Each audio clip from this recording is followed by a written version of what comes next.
Greetings, hello, welcome everyone. Welcome to DevChatter. My name is Brendan, and today we're going to be doing an interesting stream, I think. We are going to be doing a bit of WPF and .NET Core software development, and at the same time I'm going to have Final Fantasy VII running, because what we're building today is actually some chat interaction into this game.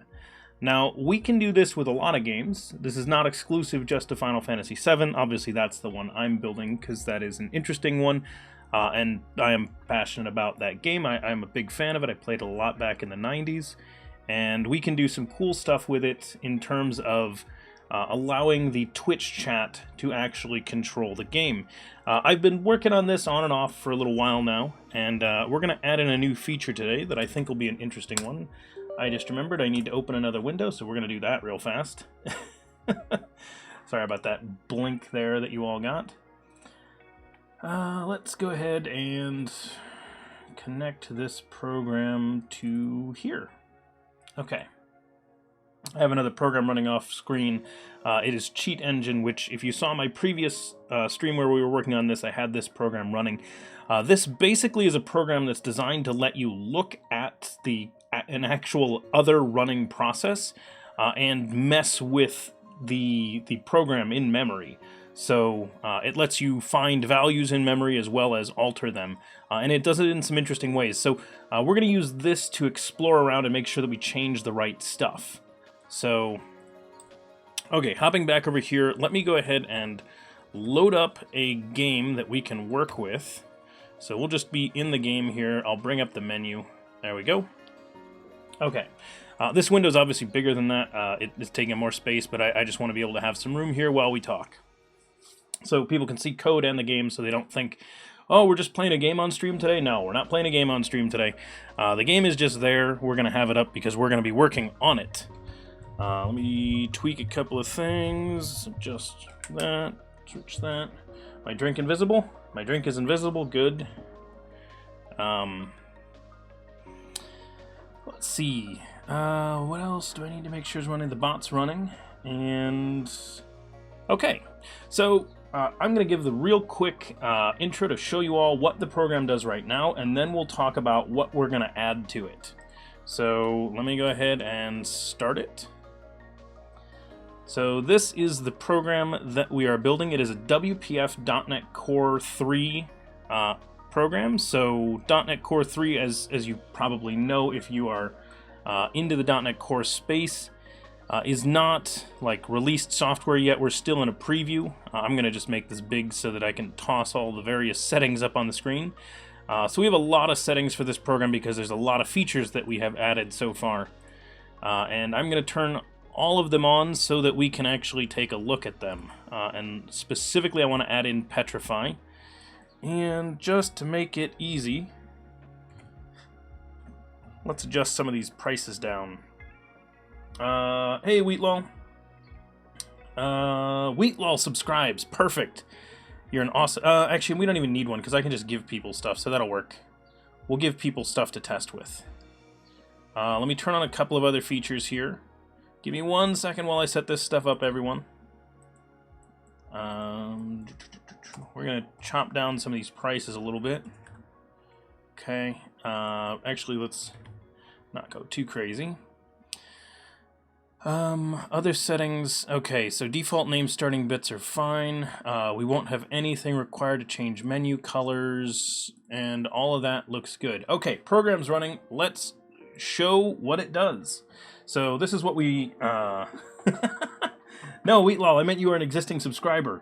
So because you someone gifted it to you, maybe? Either way, you have an egg next to your name, and what that actually means is that you have free currency with this bot. But first off, if someone would be so kind as to assist me in the chat there, go ahead and type !menu random, kind of like it says to right down there. And I want everybody to see what happens. It should have worked already. Oh, derp. Hang on. I'm going to pretend that I totally connected it first. Because, you know, we totally did that. Yeah, I was testing to make sure that it didn't work if it wasn't connected. Yeah, that's totally what was going on there. So menu random works. Now the interesting thing, for anyone that hasn't been here on one of these streams where we talked about this before, what you're actually able to do is type in !menu and either one color and it'll go solid color, or a set of colors and it will do that full set of colors. I also have some palettes in there already. So for example, if I say menu default, it goes back to the default coloring. So this is one of the features that is in here. The other one that is there, you don't so I put in there that you had to say cheer 10. You don't actually have to do that if you're a subscriber. You don't have to cheer. So for example, Katrina, if you wanted to change the name of Cloud to be Brendan, for example, you could just say something along those lines. And then if we check out the name bids on Cloud, you will see that the default name of Cloud is set to 10 points and Brendan is currently set to 9. So that can easily change. Katrina, you actually have full power to do any of these features, and it doesn't actually cost you any points. So yeah, actually make it bigger than 9, Katrina. Wheatlol, but you do have 150, so that's actually what I was talking about. So what I was pointing out is that subscribers, this is one of the features we put in. As soon as a subscriber gets added into the system, they're automatically given their 150 gil that they get as a subscriber, and that is one of the settings that I have back here. So I said that subscribers get 150 bonus bits just automatically, so they just get those. Oh, Bippity, hang on, there you go, see? So Katrina actually was able to just change the name of Cloud to Bippity. Alright, so that is the way that this works. We're going to take a look at the code in a moment, don't worry. Here's the command that I'm going to want you to type in. It'd be... So I want you to type in that command as soon as we start up a combat. So as soon as you see me actually in combat, I want you to type in haste top and haste mid. That would be really helpful if you'd do that for me. And we'll watch what happens. So notice it says that I can only do that during battle. So battle's starting now. So I'm going to type in a couple of my own commands here. Specifically those ones. Whoops, I don't have a high enough balance.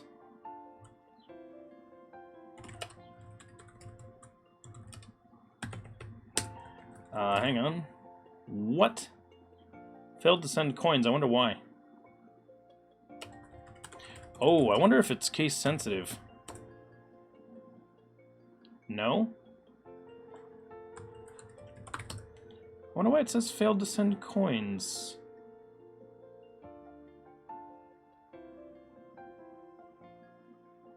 Well, that's weird. Oh, yeah, the bot said that one. That's funny. I forgot about that. The give command is in both systems. I totally forgot. That is the other bot responding. That is not i7 that's responding. So I have 10,000 gil, so those transfers did work as they were supposed to. Anyway, so I'm going to do those real fast. And what that's actually going to do is... notice that both of these characters have their hit points are just ever increasing right now. So if you just watch those values for their hit points, so right up there, well, right here, those are increasing because the characters have the regen status that I can just apply mid-combat and just give to them. I can also do barrier top.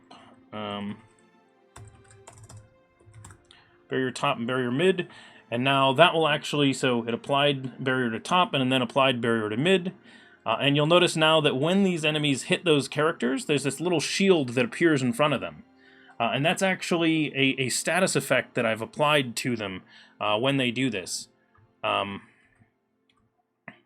Let me go ahead and do that real fast. Notice the barrier, these little boxes here have filled up, and there's little things going down. So I have applied these statuses to them. And that actually works perfectly. So now the trick that happened, if you'll notice that it said my balance was about 10,150. If I check it now,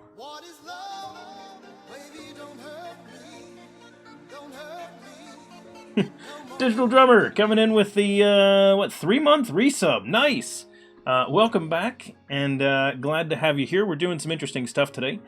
So I do want everybody to notice that my gil did decrease. So what actually happened there is I ended up spending gil in order to apply those statuses, and the amount that I spent is dictated here in the spots here. So I applied barrier twice, so that was 400 that I spent on applying the barrier status.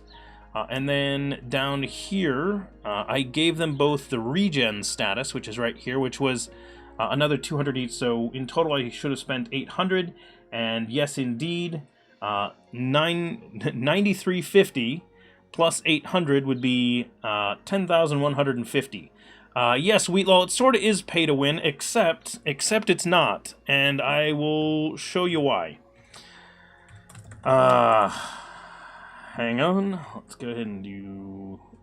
Let's let the battle continue. What is love? Baby, don't hurt me. Don't hurt me. And Carrie coming in with a 4-month streak, not to be outdone. So. First off, thank you both for the resubs there, but I did want to make sure that I commented about this one, because Wheatlaw mentioned, oh, pay to win, what?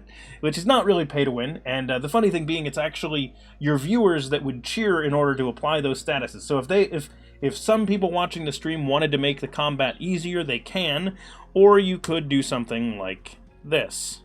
Let me wait until that shot goes out. So I'm going to petrify both of those characters, and game over. Yep.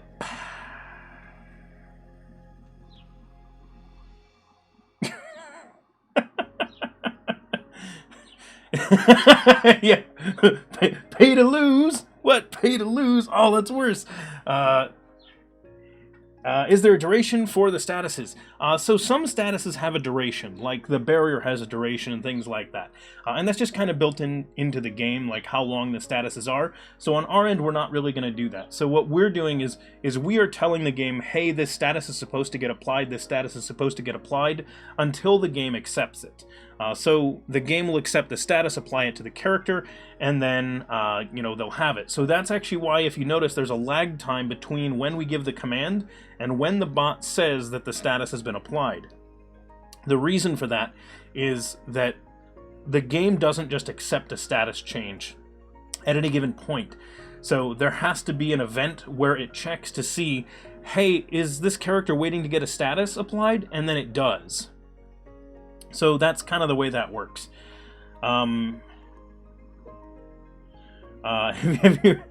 This is true. Lucky number 7 is correct, and it does work that if you add in a subscription, you would suddenly get that gil because of the way that we wrote it, which we'll talk about. But anyway, we're gonna show new feature for how to do that.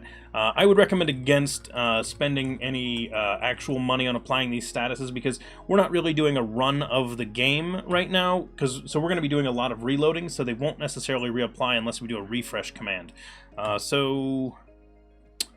And keep in mind that anyone can actually do the menu command at any point. I have all the gil costs for that turned off, so if you want to change the colors of these menus to whatever it is you like, you are welcome to do so. So if you really like, what would be a good one? Orange, red, what is it? Is it orange red? We'll do dark red, and how's that look? Does that look good? Oh yeah, that's not bad. That's an interesting color palette right there that you can just apply. So you can mess with any of those in the chat, and whatever one's live whenever I switch into this window will be what we see. Yes, so Lucky, I do want to do it as an extension at some point. You may recall that I have talked to you in the past about wanting to pull in your expertise on Twitch extensions. This is one of 2 projects that I want to pull in your expertise on about Twitch extensions. So yeah. So Carrie thinks I went a little bit too light on that and just lightened it up a little bit. Went a little too dark, just a little bit lighter. Okay, so this is what we've got here. Let's build a new feature. And you can all see, you know, kind of how this stuff works, because it's kind of cool. I think it's fun. Ooh, how do we change it while it's running? That's a good question. I could open up a second instance. We could edit in VS Code while we're running and then just not build until we're ready to restart it. Or I can just shut it down and not worry about it. We'll just shut it down and I won't worry about it. Hopefully Carrie's not too upset that we lost those styles on our menu colors there. Okay, so here is what I want to set up. I should also point out, for anyone that has never played Final Fantasy VII before, there's something weird going on here. So this is in the starting part of the game right now. We are in the very beginning of the game, right where, you know, everything just begins. Hang on.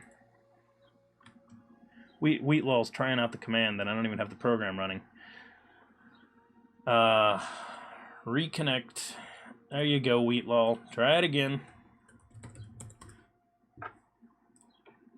What? Whoops, derp. Menu default. Yeah, Brendan, you know how your own commands work. Okay, so what I was trying to point out is right here it lists Ultima Weapon. Now, if you've never played a video game, in the first, you know, mission of the game, that's what this is, that we're right at the beginning. We have only introduced 2 characters in the game, yet somehow I have the ultimate weapon equipped on my character. And you might be saying, but wait a minute, how did you get that item so early on? And I don't even have any other items, so I can't even switch my weapons. There isn't one. This is the only weapon that I have right now, and somehow I got equipped with the best item in the game. That makes no sense. So yeah, that happened. The feature that I want to mess with is giving chat control of the weapons. Now, this is a feature that obviously someone's not gonna turn on unless they're doing some kind of a challenge run or something like that, because this would allow chat to say, hey, even though you've already acquired the ultimate weapon, I'm gonna give you the starting weapon in the game. So let's go ahead and take a look at how this is gonna work. So, step 1. Let's go ahead and make a folder inside of the core project, and I'm going to call this items. I'm now feeling like I almost should have put all of this stuff inside of its own folder for things, but I can always move it around later. Weapons. So let's do cloud weapons as a thing. And then let me just copy in all of Cloud's weapons by name. So there's Cloud's weapons, which we're going to need to truncate these names ever so nicely.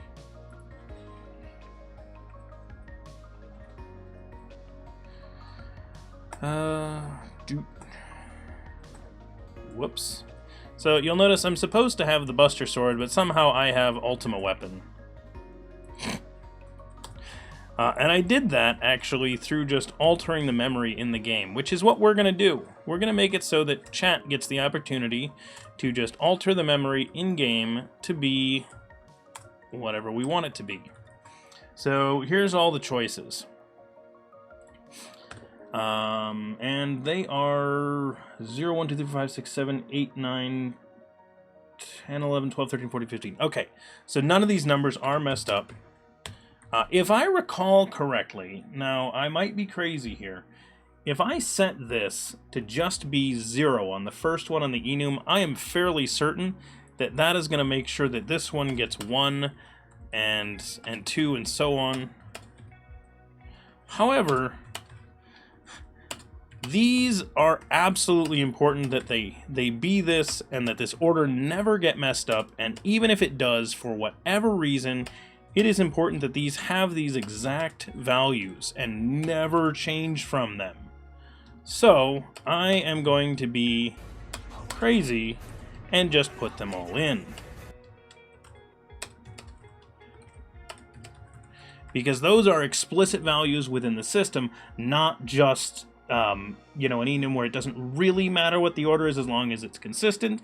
In this case, those are the values in another system. We sure as heck better match them exactly. M. Rubio, welcome. Thanks for that follow, much appreciated. Yes, exactly. As Wheatlaw mentioned, it will auto-increment, but I don't want to take that chance, even though it will. So I just wanted to point out before someone's like, hey, you know that'll do that. I know it'll do that. I don't want to take the chance that it doesn't do it quite right. Okay. Next thing that I want to do. So we've put these values in here. These are what we're going to want to set. And really, we can just alter the memory for these values. Which, actually, let's look it up. Yeah, cloud. Inside of character memory locations. Weapon is this one, so that is 20, so it is this value right here. Hang on. That is a hex value, and then 27 is a decimal value. But then I need the hex value. So we're going to do this. I'm going to jump over into Cheat Engine, which I mentioned the existence of to all of you, because it is a useful tool if you need to dig into the memory of another program and see what is going on. You can better put this in a model. Yes, Wheatlaw. So if you actually take a look at any of the other ones, they're in model classes right now. I'm just temporarily putting that in there. I will show those to you. So the address is 0xdbfda8. Right there should be it. It should be a single byte, and its value is 15. If you take a look at the weapons, you'll see that we currently have a value of 15 for Cloud's weapon. If I were to change this to, say, 10, that's the nail bat. That one should be pretty obviously a nail bat. If we look at the equipment, it says nail bat now. And let me go get in a quick little combat here. So I'm going to run around until this character gets in combat. One of the other features that I need to add to this is, hey, Smartasky, you made it! Carrie, you... oh, because Twitch is not allowing cheering right now? And if you look, Cloud, the main character right now... Whoa, actually, hang on, I don't want to get killed. Hang on, let me get my characters regen so they don't die. Oh, do I not have that running? I don't have that running. Whoops. Cloud has a nail bat in his hands. Actually, no, it's not a problem if he dies. So he's holding this baseball bat right now. That is the nail bat that he has right there. So...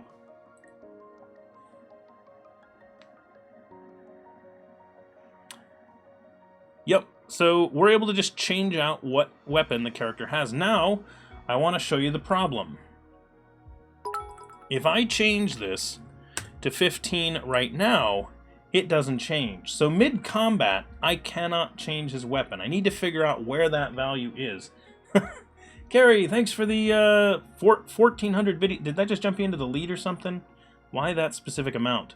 Thank you for the biddies, by the way. Yes, Spartan. This is Final Fantasy VII that we're looking at here. And yes, chat does, as Smartasky just showed, with menu random, chat does actually have control over this game. Didn't that? Do I? It is running, right? Why didn't they get their regen? Why didn't they get their regen? Game. Okay, yeah, you are leading. I thought that would be it. Hang on. Why are they not getting their statuses? Okay, I can just kill this guy. They should be getting their statuses. Yeah. What's going on, game? What's going on? Disconnected. You have... Okay.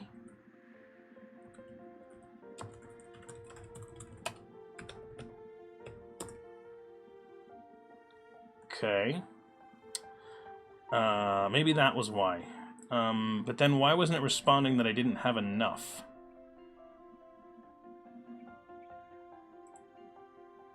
Huh. Yeah, aren't those colors crazy? That color's crazy. Should have been responding to tell me I didn't have enough gil. Wonder why it didn't do it. Either way, we won't worry about that. So I just wanted to show how the weapon stuff works. So right now it seems like we cannot change weapons mid-combat unless I can track down what those values are supposed to be. So the way I can think to do it...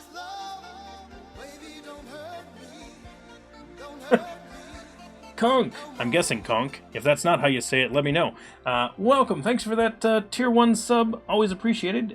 You have a feeling that you're going to enjoy being subscribed to this channel. I sure hope you'll enjoy being subscribed to this channel. So, welcome. Pull the lever, Conk! Yeah. Why does window address space layout randomization not affect the memory address for everything? Does a process still get loaded as a contiguous area in memory? Processes get loaded... why does window address space layout? The Simeon, so... I don't have a good answer for you on modern Windows. So, like, my understanding of operating systems and memory layout is quite dated at this point. I have not actually studied how that works in most computers for how running applications actually store their memory in quite a while. So I do admit my information on that is decades out of date by now. I have not really looked at that much since I was in college. Hey, the Fixture Jake, welcome, greetings. Okay, so yeah, so my assumption is that it's contiguous, and if ever it can't be contiguous, that it, like, as far as anything else accessing it's concerned, it's treated as if it's contiguous, and that's abstracted away from you. But I don't know for certain. That's just how I would assume that kind of thing would get set up. Implanting user and group search with link. Oh, that's fun. Okay, so let's dig into this further. So we have this list. That means that these are our available choices. So I see two options. We can either make a command that adjusts the values based on a number or on a word or both. I'm leaning towards just number and making it so that there's a help command to let you know these numbers. So yeah. I think that'll be a little bit easier to handle. So let's make a class, and we'll call it a weapon command, because this will be the weapon changing command. And let's do... this is a base command that we're going to implement the missing members for. So I set up some base classes and interfaces, things like that, for how we're going to deal with our various commands in this program. Let me get rid of these. There we go.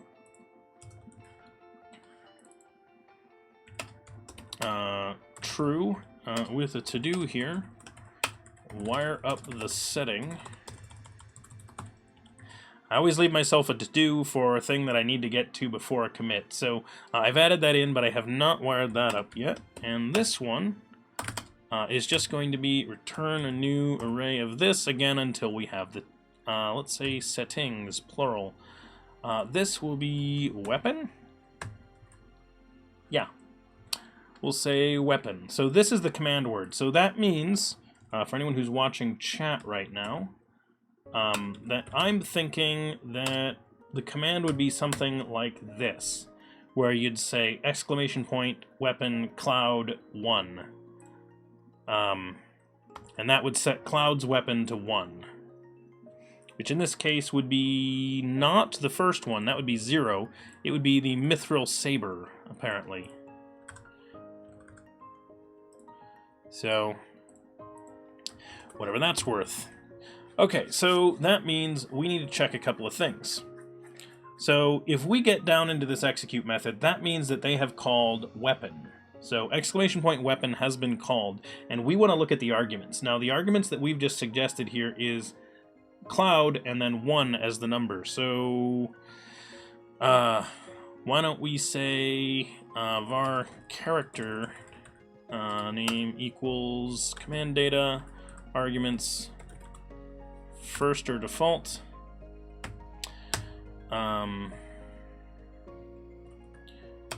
and let's say the other one, weapon selection, weapon number equals command data arguments element at or default, and that'll be at index 1. So that'll get us our character name and our weapon number. Okay, let's make a quick test of this. So remember, we are in WPF, so again, we can just do standard C# unit testing quite easily. So let's go ahead and let's do what is this one? Weapon command? Weapon command should, and we will make this be public void return, let's say do something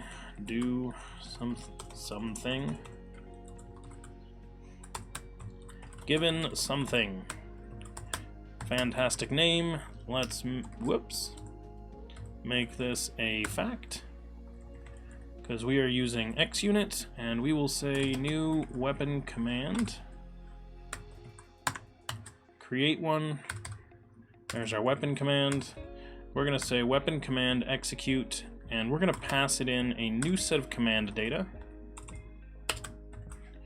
that has arguments equal to a new list of string. Actually, is that a list or not a list? It's a list. Okay. What did they pass in? Cloud and 1. Okay. Whoops. 1. List a string, obviously. Okay. I'm going to catch up on chat here in a second. I just wanted to get that bit created, and yeah. Have you done code coverage tests on this project? Wheatlall, no, I have not. We do not have a ton of code coverage on this project. I do admit I've just been there's been a reasonable amount of hacking it together just as I've been working on it.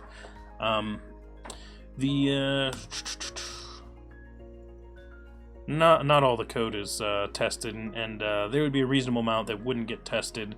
So I do have all the code that actually does any memory access is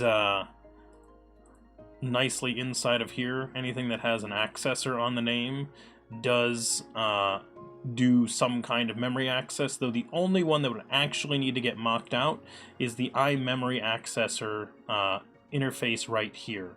So that dependency is really the only one for memory access that would need to get mocked out explicitly. Yeah, so code coverage can be fun, but I don't like generally applying those across a project, because it tends to have some negative impacts on the types of tests that get created, to the point where I find that development tends to slow on projects that depend too heavily on the code coverage metric. Not because they're spending time writing tests, but because they're spending a lot of time fixing tests that were not actually adding any value. So that's what I find with a lot of teams, so I generally recommend against using code coverage itself as a metric, checking it now and again just to see what areas are tested well and not. Can be very valuable to a team, but generally having that be like a consistently measured metric that the team's evaluated on, I find tends to encourage tests that are not helpful to the project. Okay, so let's take a look at this. So we're going to run execute on that. Right now, what is it going to do? It's going to grab these two values, not do anything with them. And we need to call something. Hey, Problems, welcome. Haven't seen you in a while. Welcome back. What do we want to call? We need a something in here.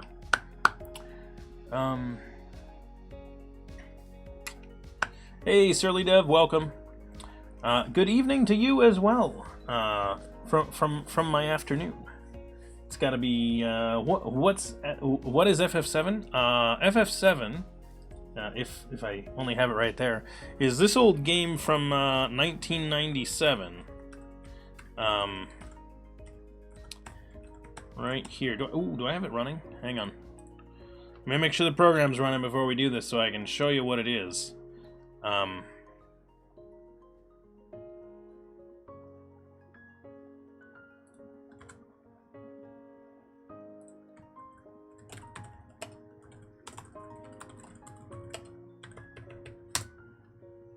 Okay. Now we're ready to actually show you what it is.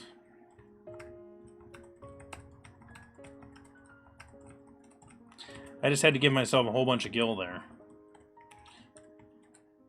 so I can click a couple of buttons. So the first button I'm going to click is that one, and then that one, and then that one, and then that one, and we'll see what happens. Hopefully some of those go through.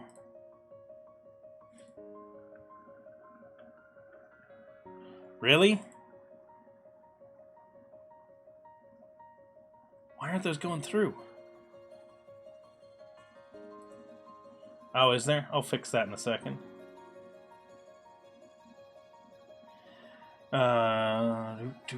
Why? Connected?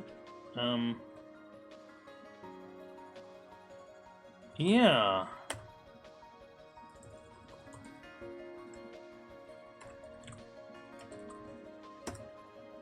Yeah, Surly Dev, it's Final Fantasy VII.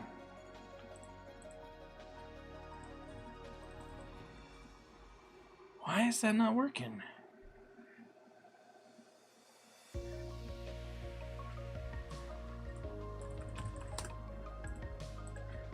Okay, it is connected. It is running against it. What's going on? Oh, that's just it, Surly Dev. The stuff on that side seems to be functioning correctly. It's the I'm gonna restart the game. It seems like might be the connection to the game. I'm not sure. Okay, so right now, if I try to run them, it should yell at me.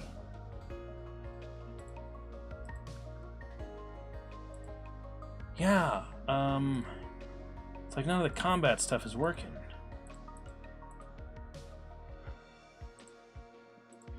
Hang on. Do I not have this breakpoint on? No, that breakpoint's on. If we had an unhandled exception, I would be catching it. Huh. Either way, thanks whoever changed those colors. Much appreciated. If anyone wants to see what Wheatlol just did with its coloring, this is what Wheatlol just did. That's the color right now. So before people's eyes bleed too much. Yeah, so that one works. I'm not sure why the combat ones aren't. Thanks, Surly Dev. Conk, yes, in fact, it does accept hex colors. Go ahead and try hex values if you like.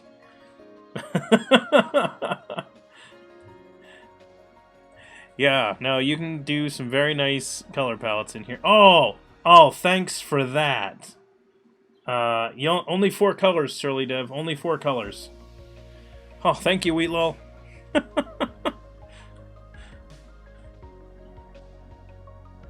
Very nice, Smartasky. You know there's a default, Smartasky, if you want to go back to the original color palette. Yeah.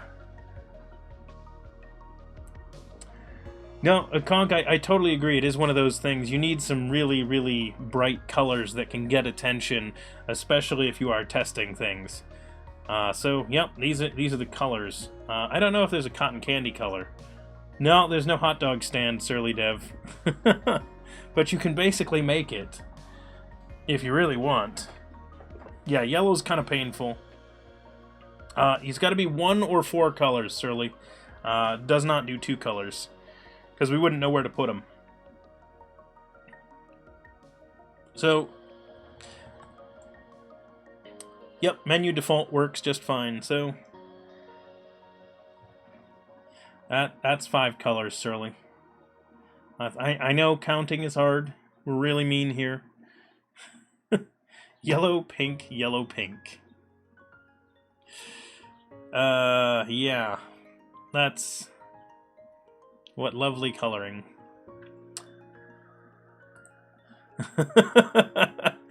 Yeah, so... I'm gonna go ahead and do this. Menu... There we go. Fixed. Oh. Blue, white, red. You need another color. Gotta be 4 colors. I meant set back to a color palette that is a little easier on the eyes. Okay, so yeah, so the menu color changing is kind of a neat one. We do like that, and if you are wondering, the concept of the 4 color thing is actually built into the game. So this idea is in the game, like this, except that we then just let you control it outside of the normal flow of things. So, and if you don't want to decide and you just want to do a random, or red, green, blue, yellow works also. Carrie, if you're gonna do all 4 the same, you can actually just do 1 color. So,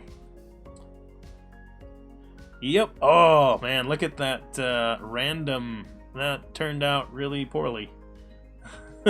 White, white, white, white. Carrie's just trying to make it look like Canada on the screen. Just all snow covered. I'll go home now. No, if you want the bad one, it's this one. Oh, hang on. We'll show his color there. There you go, Rubus. But then... oh, and Carrie nuked me with that one. Yes, Lucky, you can use Hex. Yeah, thank you, Surly.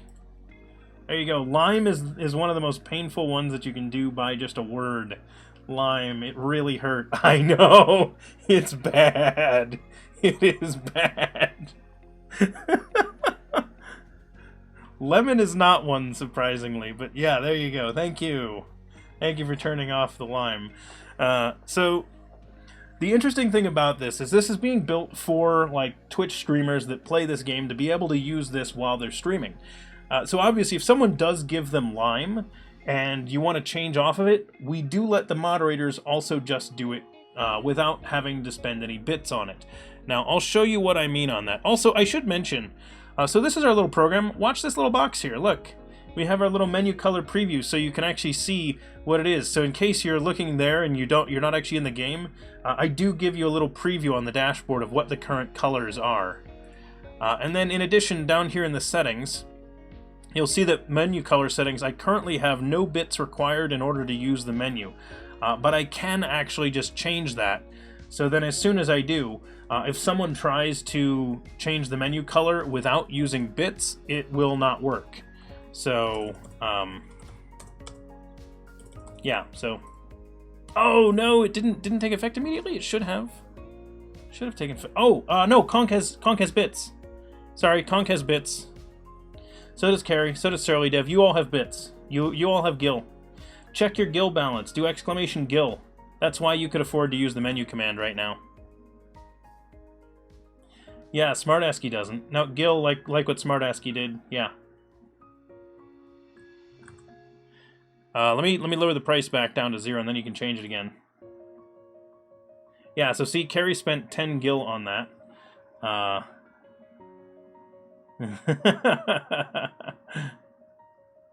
Yeah, no, so it's neat stuff.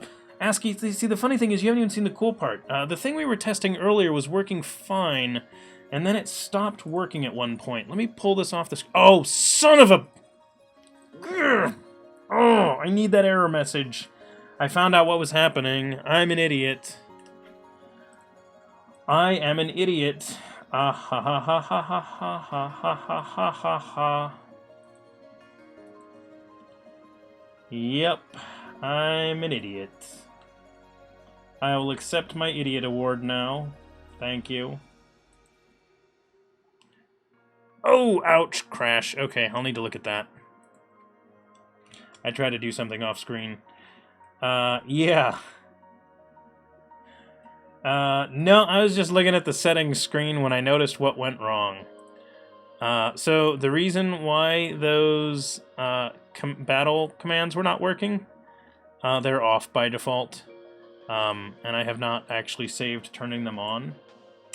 Yep, the derps. The derps. Okay. So now it should work. So I'm going to show you the cool thing. So, because Smartasky came in and asked about and was commenting that this was cool. So we're going to show him just how cool it is. Yes, Surly Dev, you all helped me. Thank you.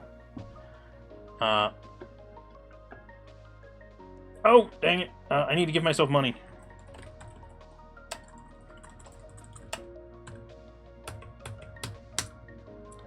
Yes, much appreciated. Oh, I have Peerless disabled still. Okay, well, the regen should work still. So... Yeah, so exactly. So Surly Dev has figured out that we do, in fact, have a set of commands that all work. Yeah, I love how Wheatlaw is just trying to give himself gill there. The only reason it works for me... So, technically speaking, if any of our mods were still here, like if Katrina's still here, Katrina can actually just give away Gil. So the way those commands work, because I don't have the full help text in there yet, so Rubus is kind of asking about it, so I will show you. Let's go ahead and name Barrett Rubus. Congratulations, Rubus. Lucky number 7 does have the ability to do that, and let's name Cloud Lucky 7. Congratulations, Lucky 7 and Rubus are now in the game. So there you go. So that is how those Cloud and Barrett commands work. So if you take a look at that, that's like, look, in the game while we're playing, people can actually just change the names of characters by bidding for them. So that is how much gil you want to spend on it, ASCII. So if you actually do the name bids command, so that would be like this, and you do Cloud or name bids Barrett. Why didn't that command come up with something? That command's not turned off or anything. Name bids.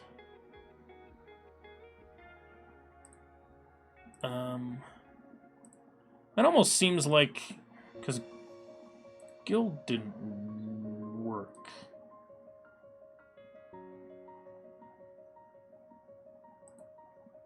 Hang on.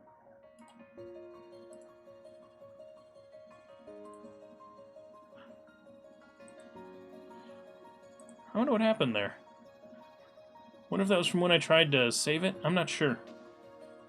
Yeah, so exactly, ASCII. You hit precisely on the way that works. Let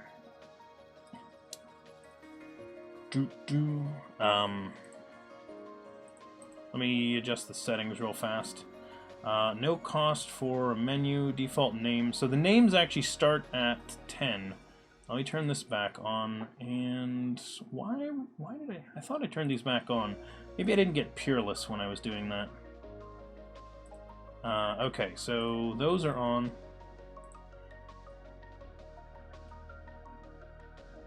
Well, I don't have the bits for it. Give Gil DevChatter whole big pile of bits. Okay, so there we go. So I applied the Peerless status to both characters. That's why they're glowing yellow, which is one of the special statuses that almost nothing in the game can actually apply, and it basically makes these characters pretty much invincible, so we can just kind of leave that there. So try that name bids command again. So right now, the only name bid is for Cloud to be at 10 bits, so that's the starting one.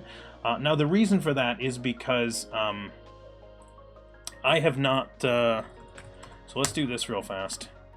There we go. So they're back to normal.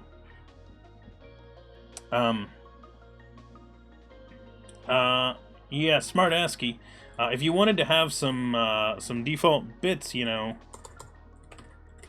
just be subscribed to the channel. There we go. Whoops. That's funny. Give Gil smart ASCII, and what is it? 150. There you go. Congratulations, you have 150 gil. Thank you for being a regular viewer of the stream. So, yeah, so the way that I sort of set that up, that's not a recurring set of currency that just lasts forever. Now, I did that for a couple of reasons. So the gil in this game, we've added to the bot to just handle during that session. So you're going to stream a thing, it's just going to be that amount of gil. The idea is not for people to build up some massive amount of gil, it's to be able to have some just available to use. So you can cheer at the same time that you do a command if you don't have the gil for what it is you're trying to do. I want to move most of the help text for this into whispers and things like that. Ooh, Peerless is off. And Regen. They both apparently do have eventual timeouts. So let's turn those both back on. So Peerless and Regen are both reapplied to those characters. And you'll see that they heal back up again. So that's the cool thing. Now, it's funny, because early on someone commented, "You pay to win." It was funny, Wheatlaw mentioned about that. So I can do Petrify top, and then all of a sudden Cloud is petrified.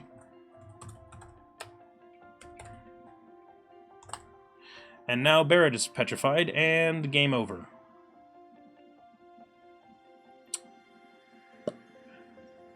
Womp womp. So that's one of the funny ones, is because I let people apply status effects, they, yeah, exactly. They can just decide to kill you. So people can just force a game over. And that is one of the reasons why, if you actually look at the settings on this, statuses like Petrify I have set to basically require $10. So when you have only 2 characters in your party, someone can pay $20 to just end your run, and you get a game over and have to start over again. Now, a streamer can obviously set this value to what they want the cost of a Petrify to be. Maybe they're like, no, it's got to be $20. For $20, someone can petrify one of my characters while I'm playing.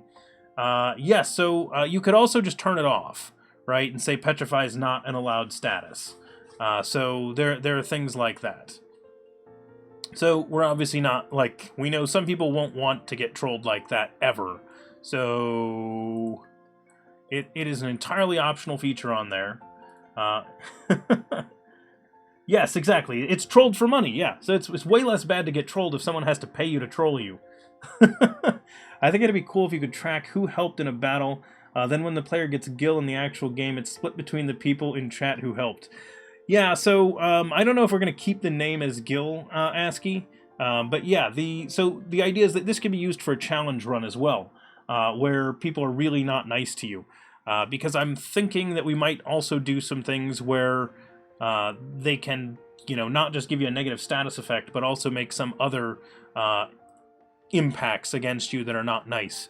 So speaking of, I'm going to go ahead and turn that program off again, since we've talked about it a little bit, and we're going to work on this weapons command again. So I want to make a little class that I am going to call the iWeapon Accessor. Ooh, you know what? Let's just do all equipment as the same thing, because I think equipment's going to work the same way no matter what.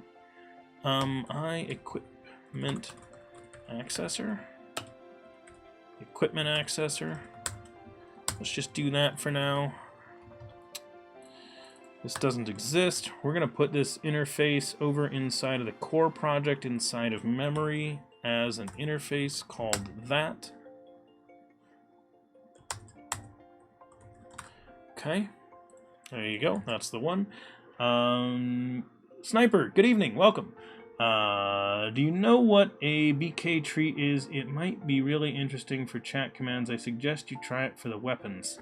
That is not ringing a bell from forever ago. But I will look up what that is.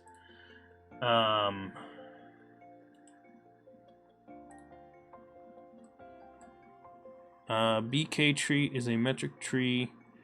Hang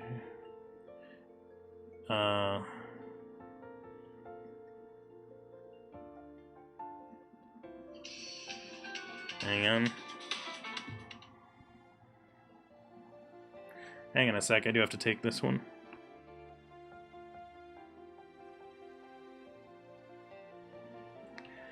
Never mind, I don't have to take that one. I thought it was something else.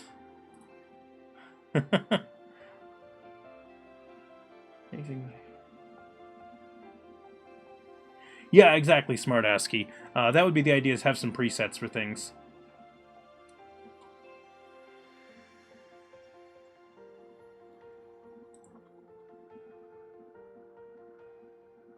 Ah, okay, Wheatlaw. Yeah, that makes sense. Yeah, that would be a cool way to do it. I would love to see something like that to make it a little bit friendlier.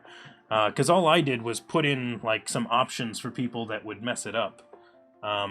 So I have various ways of misspelling cloud just listed in there. But yeah, a fuzzy search, so if they don't do quite the right one, they still get it. So... Wheatlaw, I will take a look at that off stream, and we can look at doing that one. I do really like the idea. So let's say if character name. Actually, let's just do this.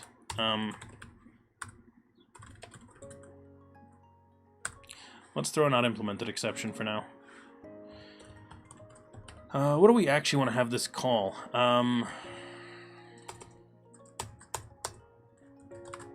We'll figure that out. Where was it? Weapon command should. Here we go.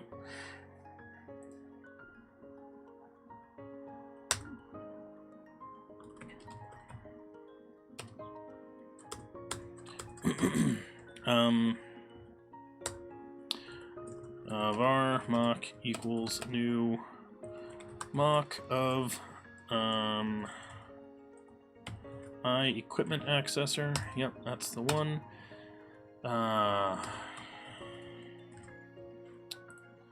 Mock.object. What is love? Baby, don't hurt me. Don't hurt me. Rubik's coming in with the 12-month resub. Aloha, welcome. That is an impressive amount of time. Wheatlaw, take care. Have a good one. Thanks for swinging by. Definitely talk to me about that on our Discord, because I would love to chat about how we can actually put that in there. Rubik's, yes, you now have a smiling Chatosaurus next to your name in the Twitch chat, as our 12-month subscribers get. Yes, time does fly indeed. So thank you very much for hanging out with us for 12 months. We are starting to have more of these smiling Chattosauruses here in the stream, and I am thrilled by it. That is really, really awesome. What do we want to get called? What do we call it in the other accessors? Like in the name accessor. Is it just like set name or something? Whoops. Set actor status, set character name. Yeah. Let's do it like this one. Set character.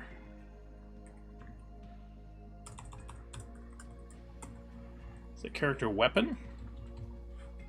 Yeah, we'll do that.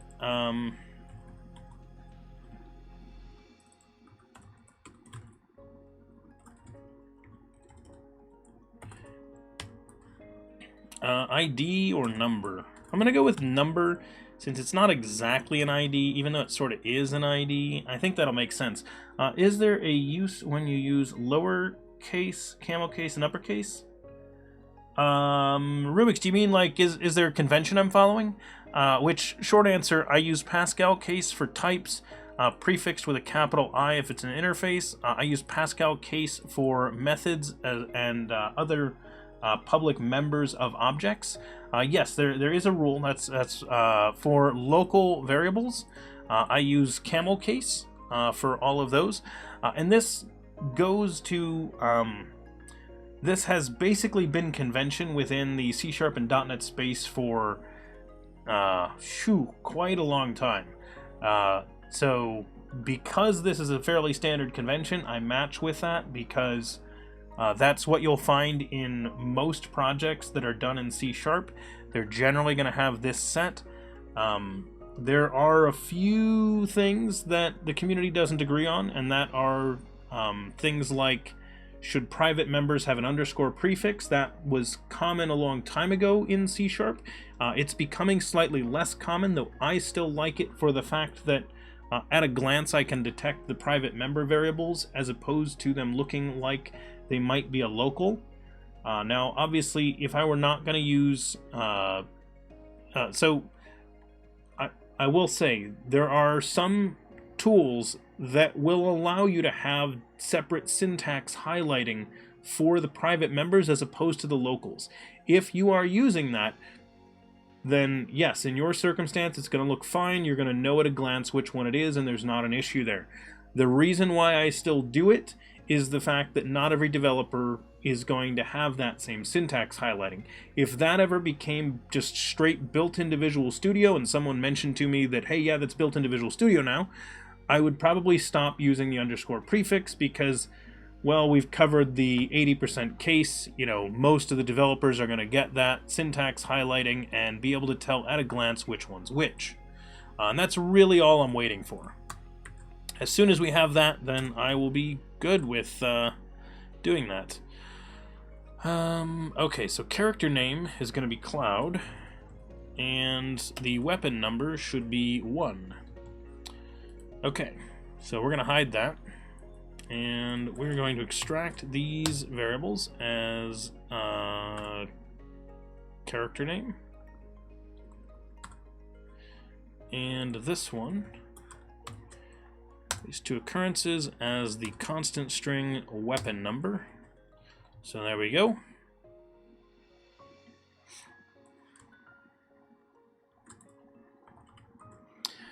And let's see, those get passed in, so we're expecting that to get called. So I'm going to say times once. That should get called exactly once when we do this. Miha, you pretty much always use underscore for private members, makes things easier for me to read. I can't tolerate... Oh, yeah, no, I don't like the M underscore, because the underscore gives it the advantage. Yeah, the M sort of is along the, like, Hungarian notation style, because the M meant member. So it meant member at that point. So you could tell that that was a member variable. But, yes. Private... Oh, yeah, you said private members, but yes, I knew you meant private fields with that. But, yes, a private member variable is a field. That is the word that we would use for a member variable. And yes, it is a Microsoft thing to use the underscore at the beginning. And I actually don't think it's that bad. The underscore is not distracting because you don't try to read that as a letter, whereas the M you sort of do. So I find that the M like distracts you from reading the name, and the underscore doesn't. I actually do the same thing. So my private and protected, I do both of them member fields with an underscore prefix.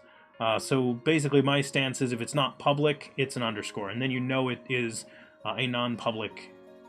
Now some people argue that since the protected could be accessed by a child, you should distinguish it in some way. I don't usually go for that distinction, because usually that's not what I'm trying to protect against.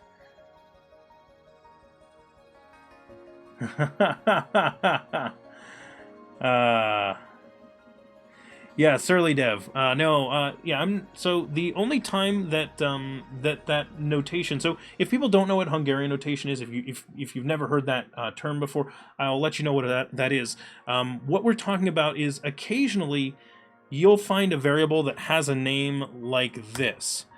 It would be like stir character name, right? And then this would be like, string stir character name equals, something like this, right? And the idea is they've put the type into the name by putting the str on the beginning there, and that's what people don't really like is when they do that, because what type do you think character name is? And I mean, I can mouse over to find the type if I really need to, and I declared the variable with a type name here. Like, there's so many things about it that make it so we don't need it. Hey, Sudamods, welcome. So that is the idea, is that's kind of pointless. However, there is a time when it's useful, and that is when you are specifically trying to do something like this. So, for example, if I did public int, from string or something like that, I might, if I were doing type conversions, it would then be important to have the actual type on the string. If I receive something as a string and then I change it to an int later, and so I have both locals in there, putting the type on one of their names is useful for that. Suna, hang on for at least a second, man. I don't know. You've got to have at least a second. And welcome, by the way. I use it in Python when I'm messing with Streamlabs stuff. You use Hungarian notation for what?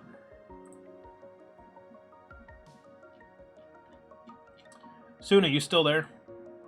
Suna, you better still be here, man.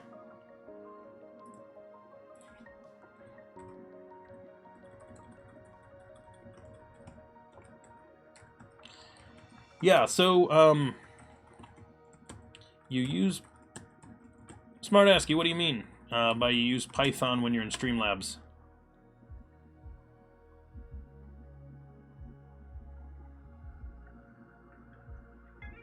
Oh, derp.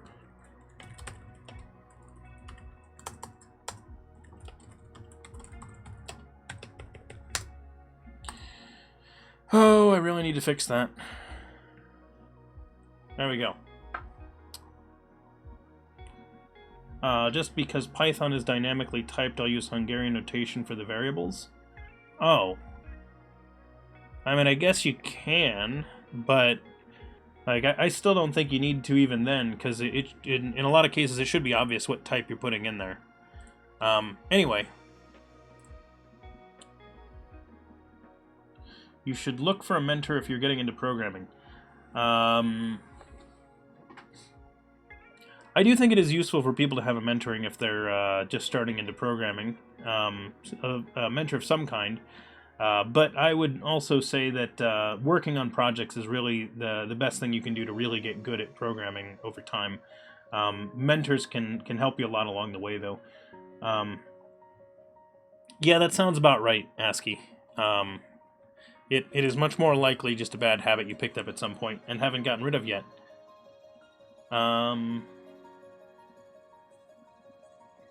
Yeah, I used to do Python a long time ago. Good language, that one. I am gonna make someone kill me, because that's what I occasionally do.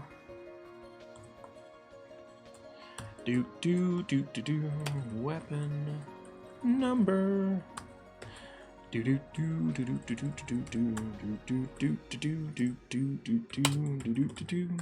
Waiting for the murder to happen. There we go.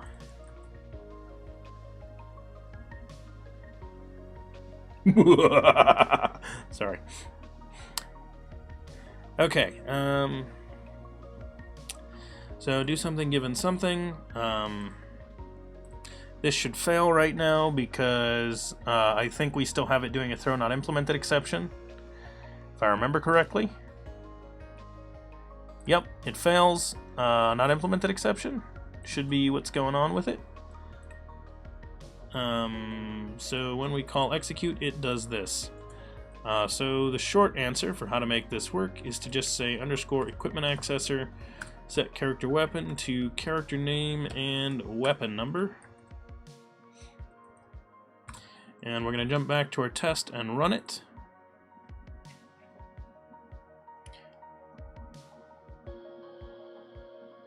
Ah, that's funny. The Streamlabs chatbot uses an old version of Python. That's not terribly surprising. I haven't actually used Python for a real project in quite a while, though I did originally write this. So this program we're using right here, so SmartASCII, I will tell you the funny thing is that I originally wrote this as an add-in to Streamlabs chatbot. So this was originally just, you know, you'd add this into Streamlabs chatbot, and then I decided, you know what, it makes a lot more sense for this to be its own thing instead of just levering the Streamlabs chatbot, because then people don't have to use that one. They'll just run this, and they could run this in addition to any other bot that they run, and it would just be a separate program that you spin up while you're doing Final Fantasy VII. So that was the concept. Yes, it used to be AnkBot. That is correct, Lucky. Yep, I used to use it back when it was AnkBot, and then I was like, oh yeah, Streamlabs chatbot. Changing the name because they acquired it. Weapon command should change. Let's see, change character weapon. Given valid call and enough gil. Okay.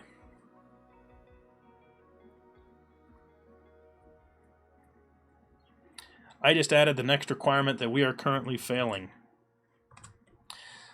Because I need to have access to the gil bank.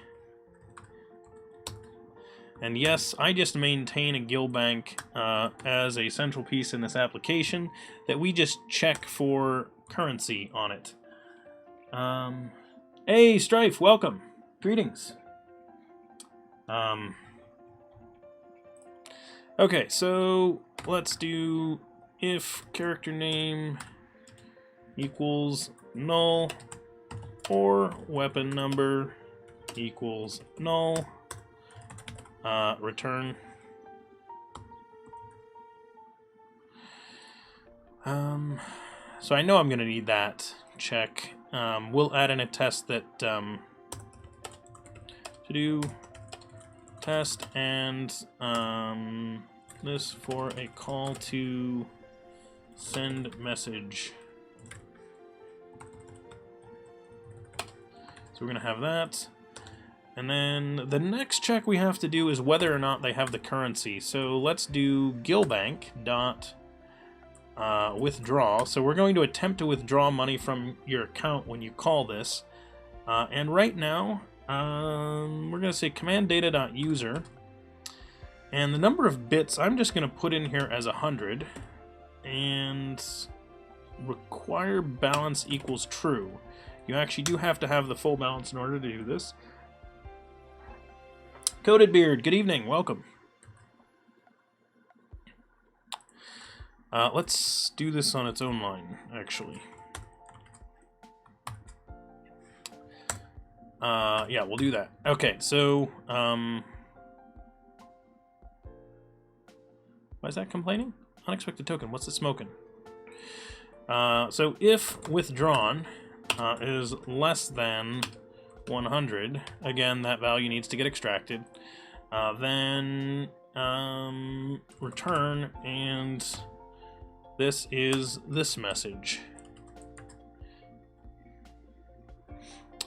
Otherwise, we're going to call that. So the user needs to have enough money to do this, and that needs to happen.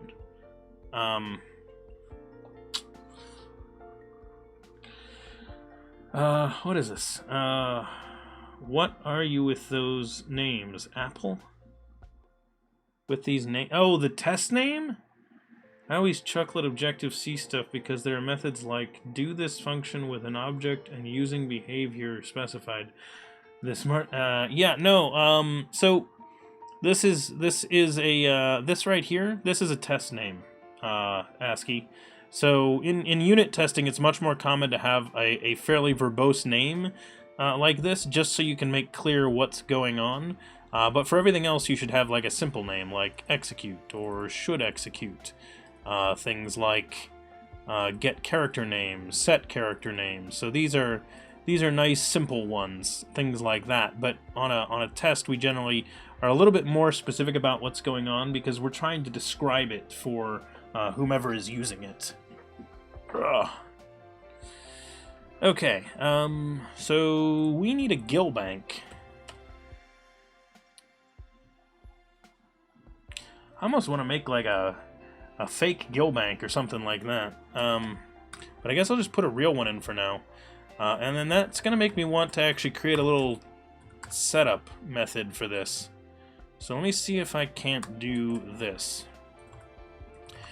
Private, it's going to be void for now. It's not going to be void for long.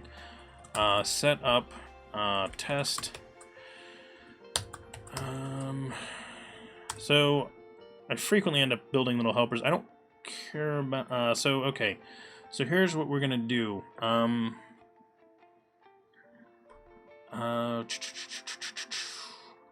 So we're going to say string car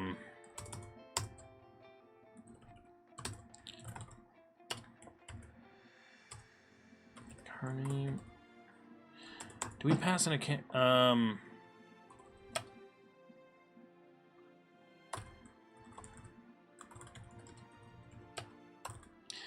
has car name, bool has number, and bool has money, maybe?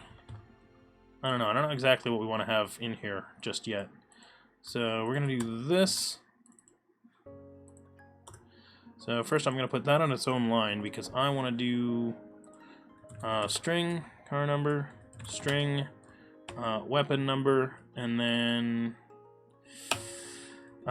gill bank,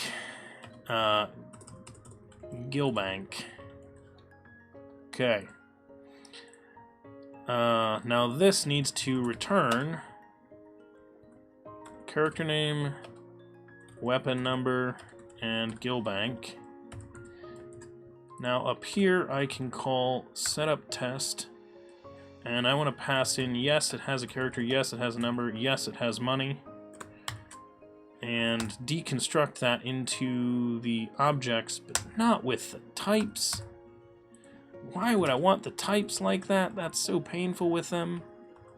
Okay, and don't put those in there, please. Thank you. Okay. Oh, I need the mock back if I'm going to do that. We're going to make that the accessor. So we're going to say that's on there as well. And that'll be just called mock for now. So accessor.object, accessor.verify, there we go. Okay, I think that's got what we need in order to be able to test that nicely.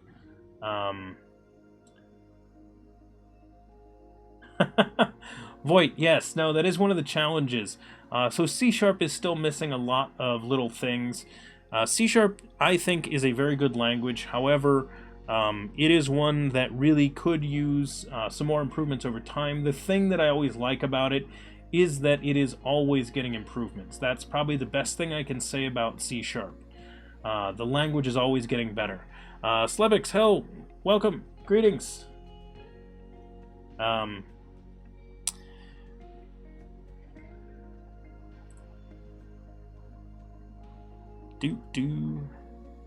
Null reference exception.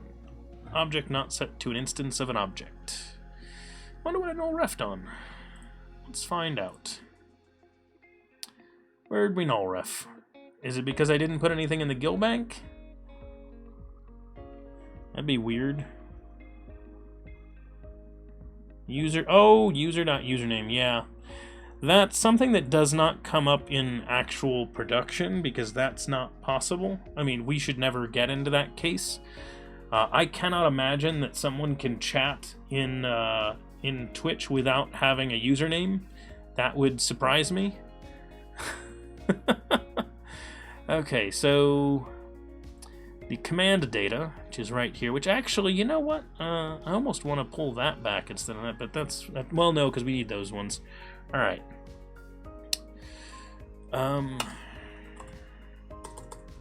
User.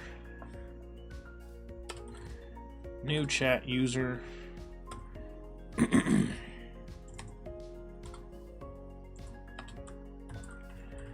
Username. Fred.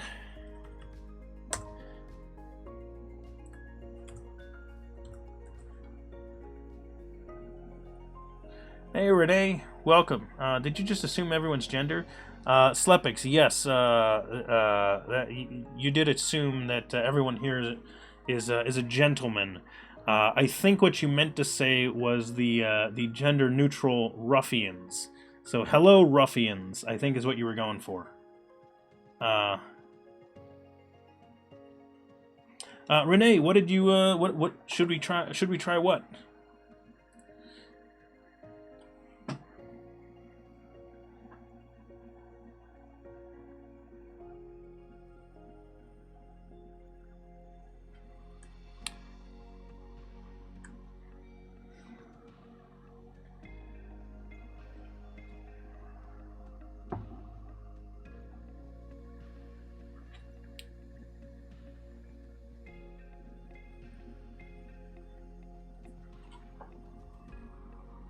Sorry, I have to think for a moment.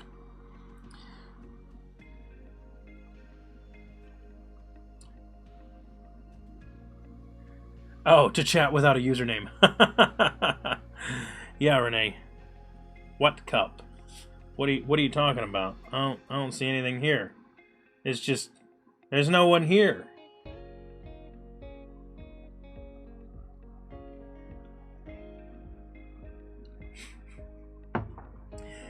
Yeah, Voight. No, so like a year or so ago, I was like, that'll be funny to drink with a green cup. So I was like, so I did that for a while. I decided to bring out the green cup again today. So yes, I disappear whenever I drink. You know, it's like, whoop. Kind of funny. All right. Anyone?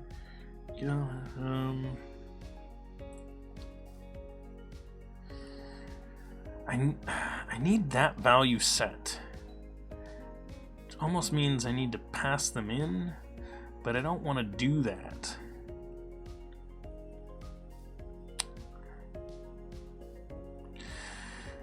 Well, alternately,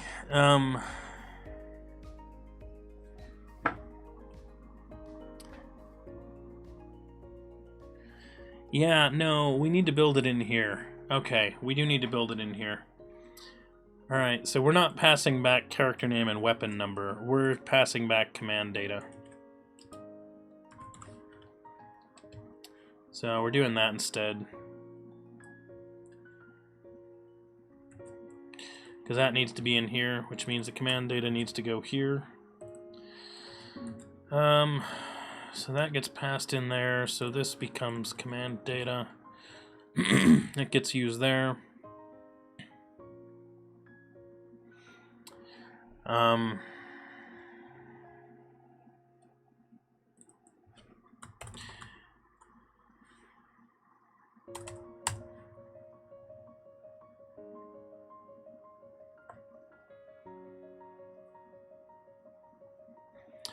You know what? Instead of this, we're gonna change this. This is not how the values are gonna come in.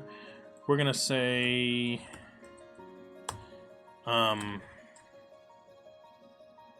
int starting gil. Let's just call this gil. So this will be gil, and then we're gonna say params string array, and this will be args. So we'll do that. So instead, this will be args dot toList right here. And then we'll pass those back. Way better. See, just gotta think about things sometimes. And then this will be cloud 1. So then we're expecting this to be cloud and 1. Hang on.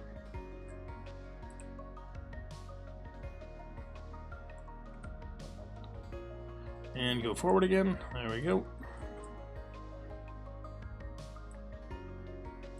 So that'll be character name and weapon number. There we go. So now we're expecting this to be character name and weapon number. Weapon number called once. There we go. Fixed it. Fixed it. Way better. Okay, so we're now going to say these are the two values that we want to confirm are still there. This is the initial value we set up in the bank, so it'll be there. That should get called. We are setting an initial username. The bank now needs to get a deposit for this username of that amount, which means that we need to save this chat user outside of there. And then we need to say Gilbank deposit chat user and the gil. So we're going to give the user that amount of gil as their initial amount. Which obviously, if that code breaks, that code is heavily tested, but if that code breaks, those tests will be failing as well. So we can clearly look there as well. Alright, let's find out what happens when we run this. Hey, it's green! Woohoo! Okay. Fantastic. We expected that to work, so we're able to withdraw it. That's fine. So let's go ahead and do the test where it doesn't work. So we're going to say should report error given invalid command args. So we're given invalid command args. We want to report back an error. So clearly what we're going to do is not do that. We are going to verify that this is never called with any string. So I don't care what the string is, this method should never be called because clearly this is not working code. So let's just do cloud there. Sure, we'll have a ton of money in there. So we clearly did not pass the correct number of parameters. Let's run the test real fast. That should not be called, but then, okay, good. Now we want to verify that something else did get called. So I did not pass in the actual way for this to communicate back to us, which I'm going to do. I am going to give this access to the Twitch chat client. So we're going to give it a Twitch client here. And the Twitch client, we're just going to come down here and say send message to the command data.channel, which is going to be null, but that's fine.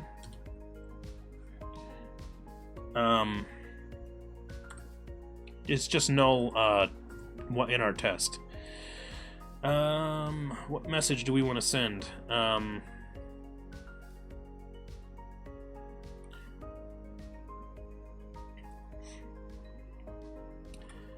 Invalid request.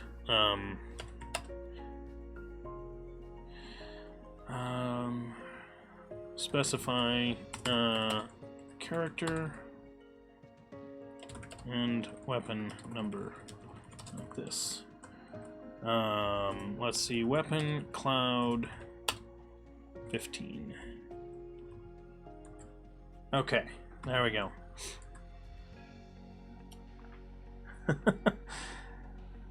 And on this one,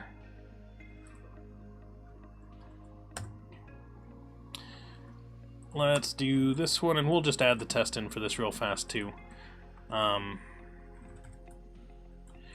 Insufficient gil. You only have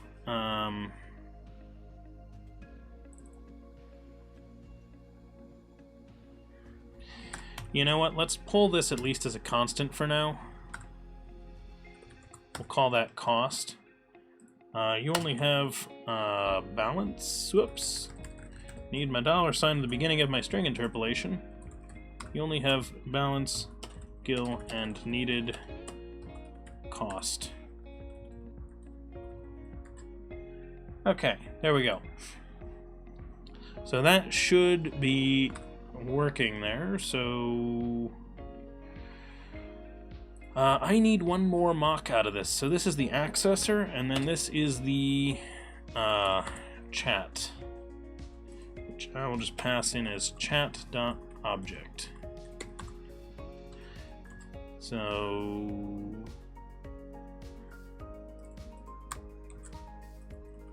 whoops, like that. Chat. And then down here,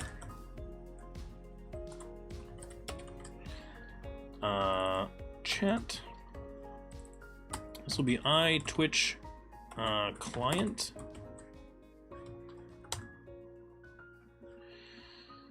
Chat, yep. And then right here, var. I have that open. That program shouldn't be open. Program closed. All right. Var chat equals new mock of iTwitch client. And then I need to pass this back right down here. There we go.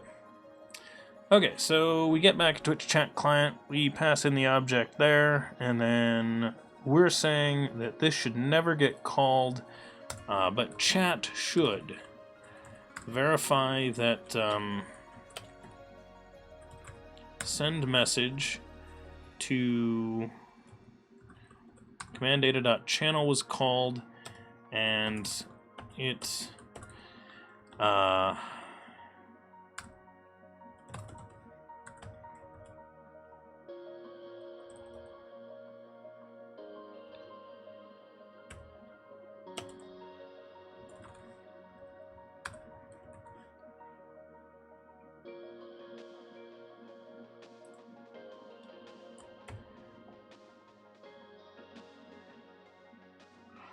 what?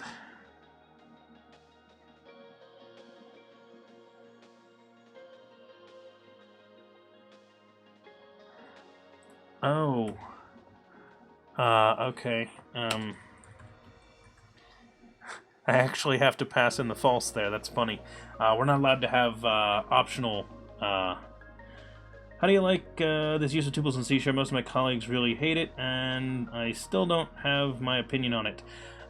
So, used for some things, I find it useful. I find it more valuable in some of these spots in tests where you are going to set up a handful of objects like this. I find it useful here.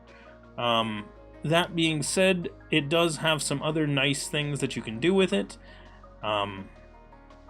I like the way it was implemented. I think that it can be useful for times where you're really not going to want to make a type for this, because making a type for this would just be pointless. Now this I could just put as 2 lines, and again, that one doesn't really matter. So if someone doesn't like this one, I could just break that apart. This, however, I would have to do this in 4 separate lines, or I could do this as 4 separate output parameters or something like that. And to be honest, I find 4 output parameters far more offensive than a tuple.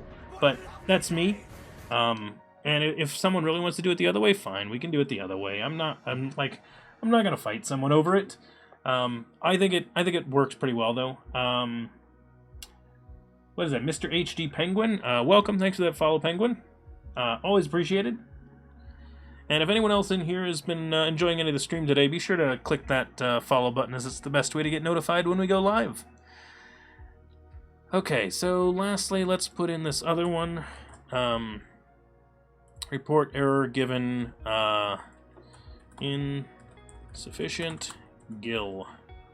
So we're going to put in 0 as our current GIL, and we are going to pass in valid data for that and make sure that the other one gets hit.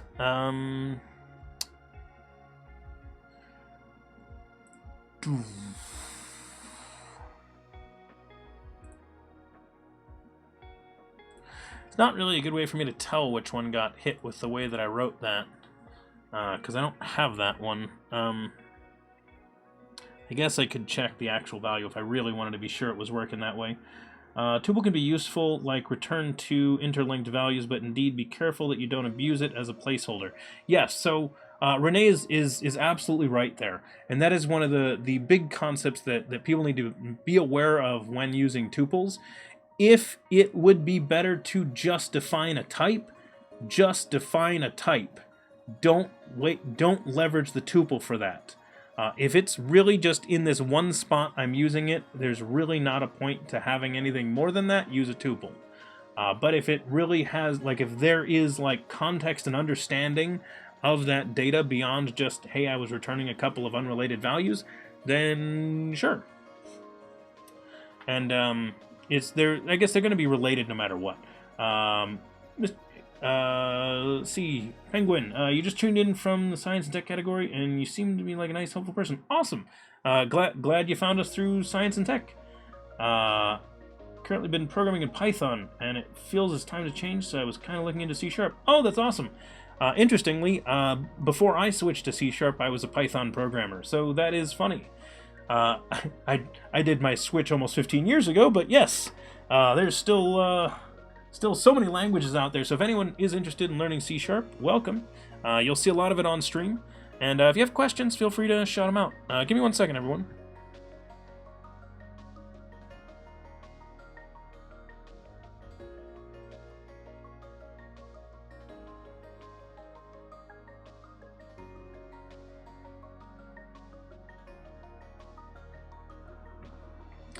Renee, yeah, I would agree in most cases that if you're going to be returning more than like 2 types, more than like a string and a boolean or something like that, that in a lot of cases it would be better to have a custom type. A thing, the exception that I will still give is my little test setup things. I don't usually create them for that, only because it really is just, hey, let's create the dependencies that are required for this test. I feel like I would change the set too many times for these tests, so I find that since it is all encapsulated just within this one class where I'm going to be doing it, I don't usually worry about it for these kinds of things. But yes, Renee, I agree, and I also think that people should be on the lookout for if you did create a tuple that at the time was right to be a tuple, but then you start leveraging it more often, it often is the right idea to eventually look at replacing that with a full-blown type. So, totally agree. Totally agree. Okay, so that tends to work. I think our weapon command is here. I need to extract where this value actually came from, though.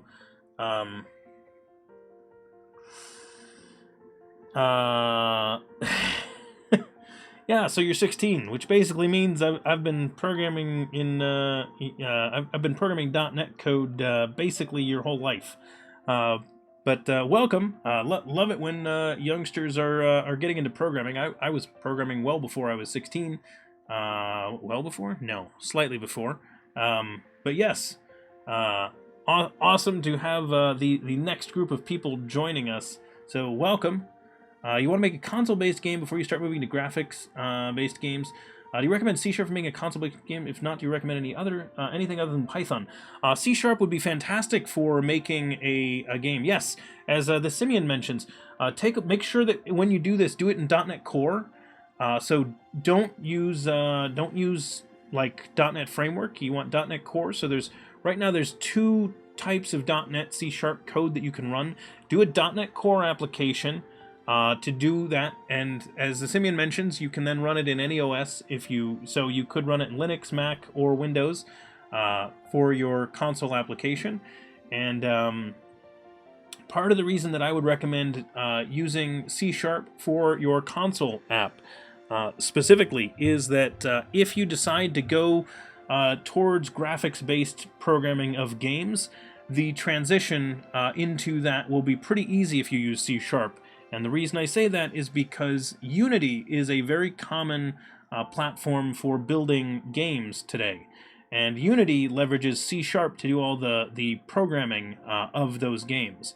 So if you take a look at Unity, you can do both 2D and 3D games that way. So start out in consoles and do that if that's what you're thinking. So don't know what you're thinking about building, but welcome. Should be fun.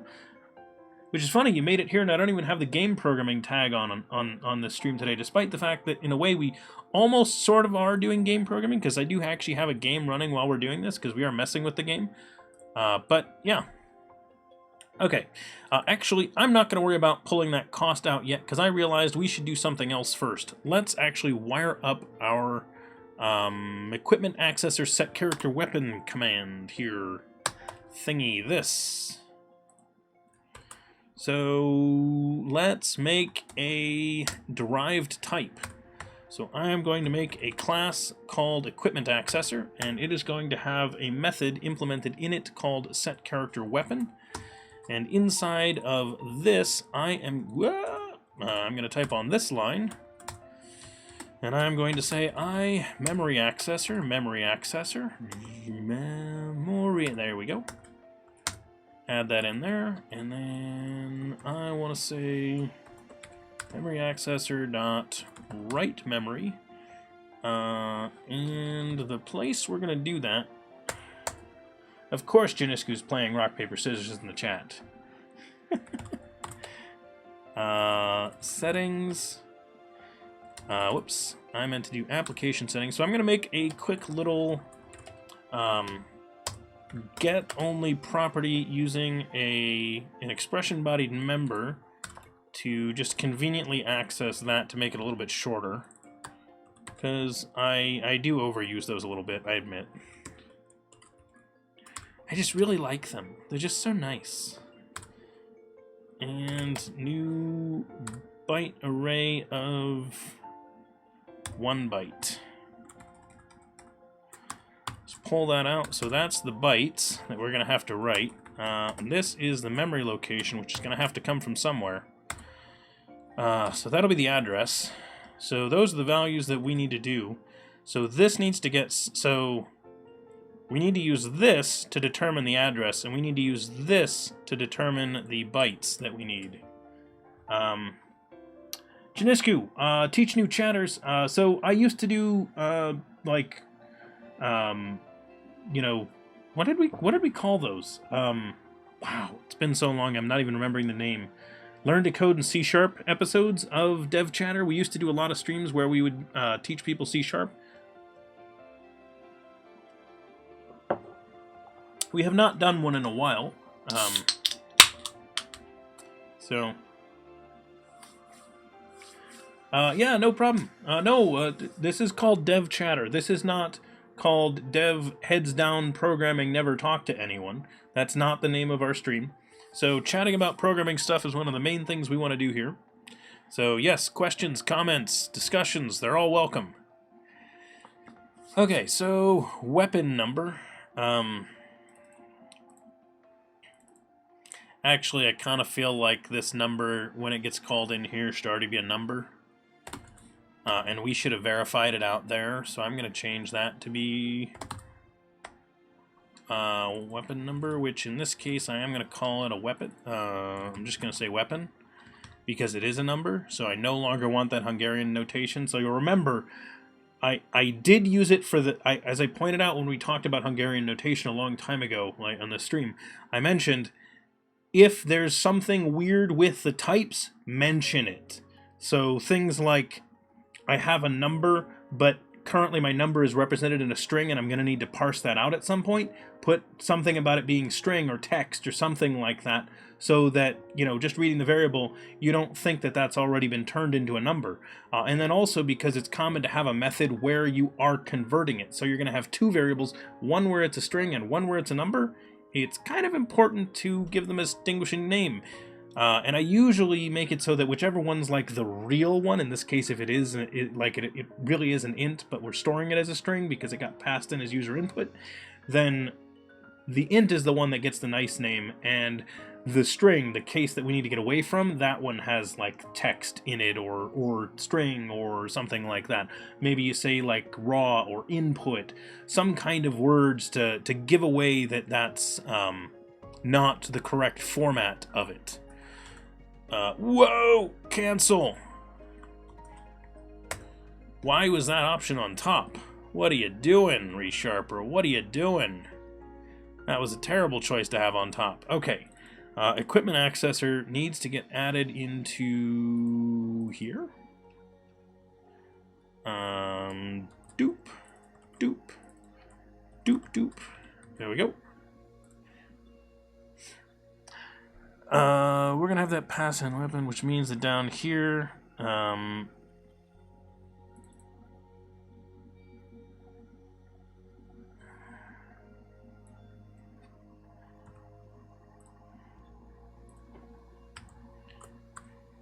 weapon number 2 string, like that.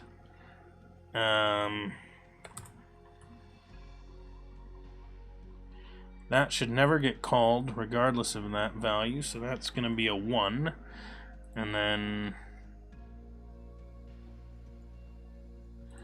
oh, no, we can leave that alone, because this didn't really get called, so that was params into there. Okay, so...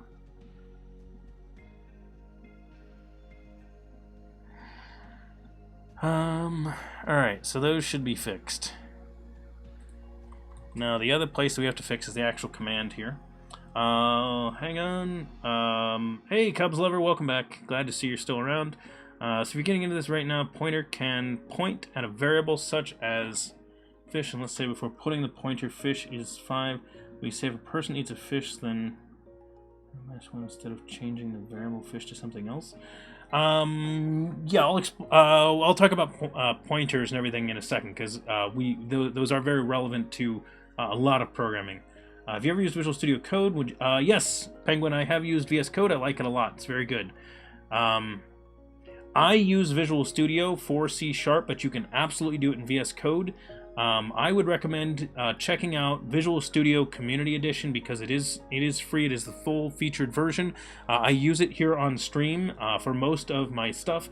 I used to not, but the reason why I don't use Pro or Enterprise or anything like that when I'm presenting information to people is I want to be using mostly features that anyone could get. I make the exception for I use Resharper because it's painful to not use some kind of additional productivity tool in your IDE. So I do pull that one in. But yes, VS Code, you can absolutely do all this stuff in VS Code. I do run VS Code for most of the JavaScript development that we do on the stream, and I often have it in the background even when we're in Visual Studio. VS Code will be in the background. Very, very common here. It's great for writing C# or JavaScript. Visual Studio just gets me a handful more things than VS Code does. Okay.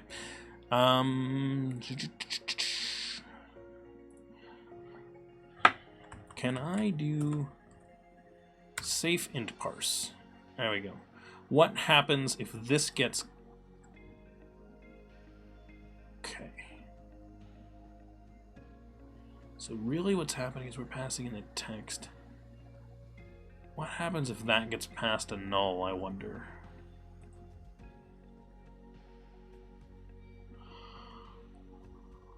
Huh.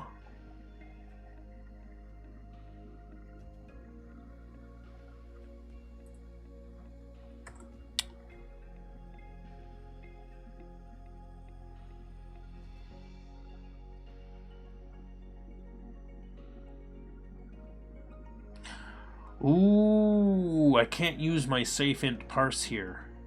That won't work.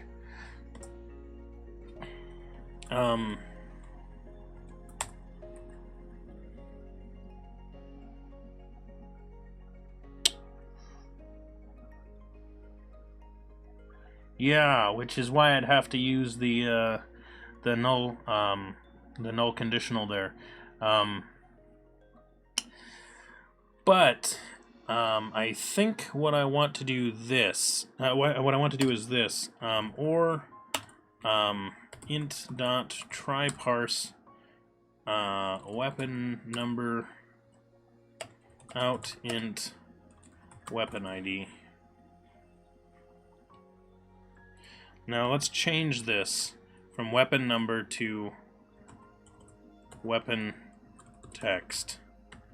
Remember how I was saying, like, sometimes you need to do that? Okay, so cool thing about how C# works, for anybody that doesn't actually know, this is actually the case in a lot of languages, but it's also true here. The way this is actually going to work, this if statement, as soon as one of these becomes true, it's actually going to break out of this. So what that means is if character name is null, it will not execute the rest of this code. If weapon text, so if character name is not null, but weapon text is null, we're going to break out of this and immediately go into here, which means that this code will only be called if both of these, if both character name and weapon text were not null. So that means that it is safe to call int.tryparse here on the weapon text. So this is going to make sure that it really could evaluate this.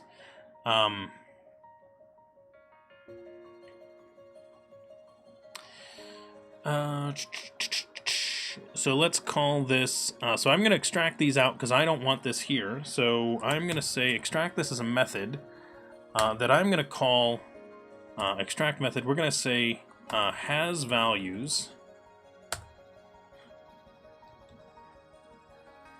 And then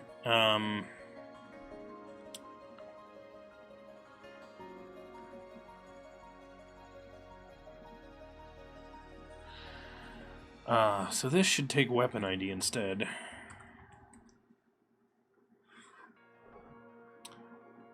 Hang on, what's wait, is the C# core in Visual Studio? It says console app framework. No. Don't .NET Framework it. You want to do the here. Let me show you. So I'm going to go to Add New Project. I'm not really going to add mine, but what you're looking for is this one. So let's restrict language to C#. Language to C#, filtering to C#. Yeah. Console app.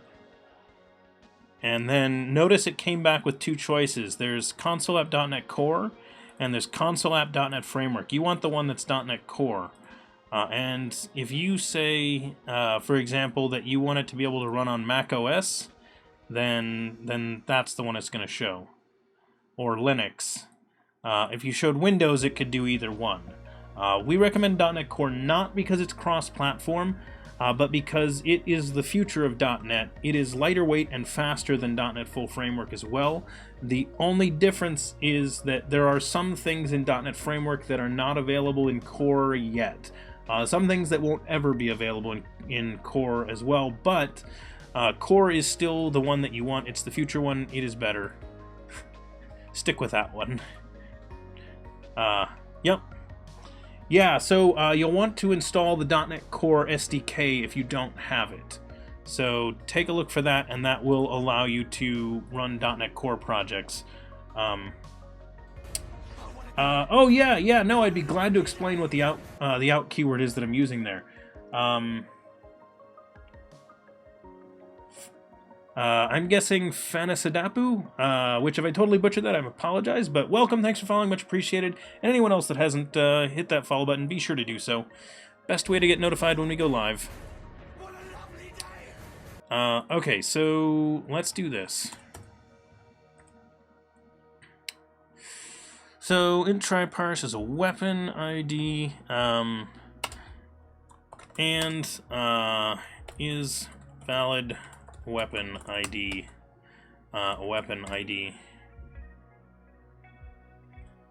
So we're going to do that as well. And then that will be the end of our little checking there. Okay. So on this one, that works perfectly fine. And then this, we need to check and make sure it's a valid weapon. So this could be like cloud weapons. How do you do that? It's not parse. It is I don't remember this one. And I will explain the output parameter in a minute. Don't worry. I will get back to that. Element IQ Leet, thanks for that follow, as well as Quincy, thanks for that follow as well. Much appreciated. C# enum from int, check if int is valid enum C#. That's what I mean to do. Because I don't actually want to see if it converts, because I can convert it just fine. That's easy. What I want to find out is whether or not I can tell if it was valid. Enum is defined. There we go. It is defined. I figured there'd be an enum method for that. So that's what we're going to say. Cloud weapon. And our value is weapon ID. And you know what? We're going to one-liner these. Bonk. So we're going to do these like that, because it's a little neater. I like it better, personally, for these little one-liners. So welcome, and, oh, the Simeon, welcome, thanks for that follow as well. I just saw yours pop in. And I will explain the output parameter now that I have that stuff in there, because that'll make it a little bit easier. Okay, I wanted these to be together. So these need to be together. So I added what are actually unnecessary parentheses in here. These parentheses that wrap these last two bits right here, these last two Boolean checks, they're not required. And the reason for that is that this check here is going to happen before this check. So this has priority over it. But since I want this to be treated as a group, and I want every developer that reads this to understand that this is a group that is checked together, this is what I want to do here. So it's very important that I write it this way. And now I'll explain the output parameter. Although this is actually an output variable, there's a slight distinction, and I will explain that. Is that Pasteleo? And if I totally butchered that, I apologize in advance. Just let me know how to say it better, and I will say it better. Welcome, thank you for following, much appreciated. And hey, greetings, welcome.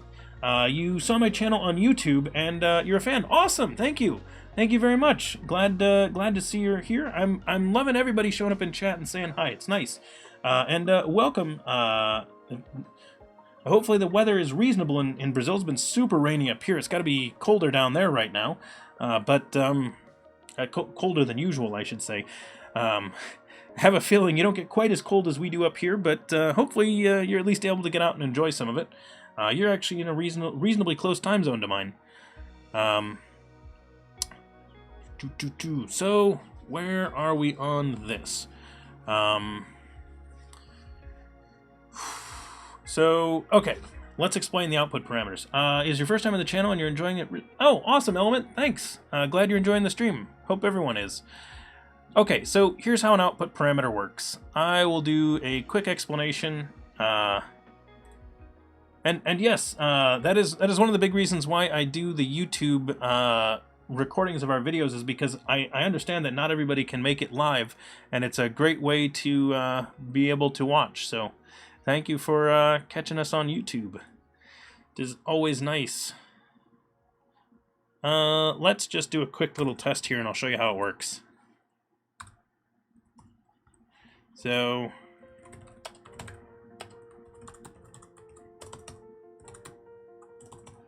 output test. So here's how it works. String.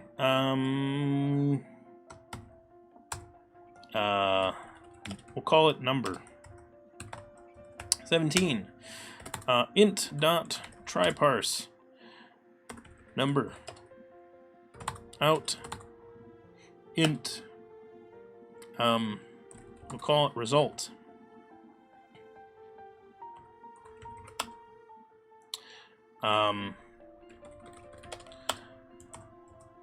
Hey, S&B. Yep, we're still going here. Ah, I can't type sometimes. Alright, so, now that we did that, we can then say, if success, then, do something. Int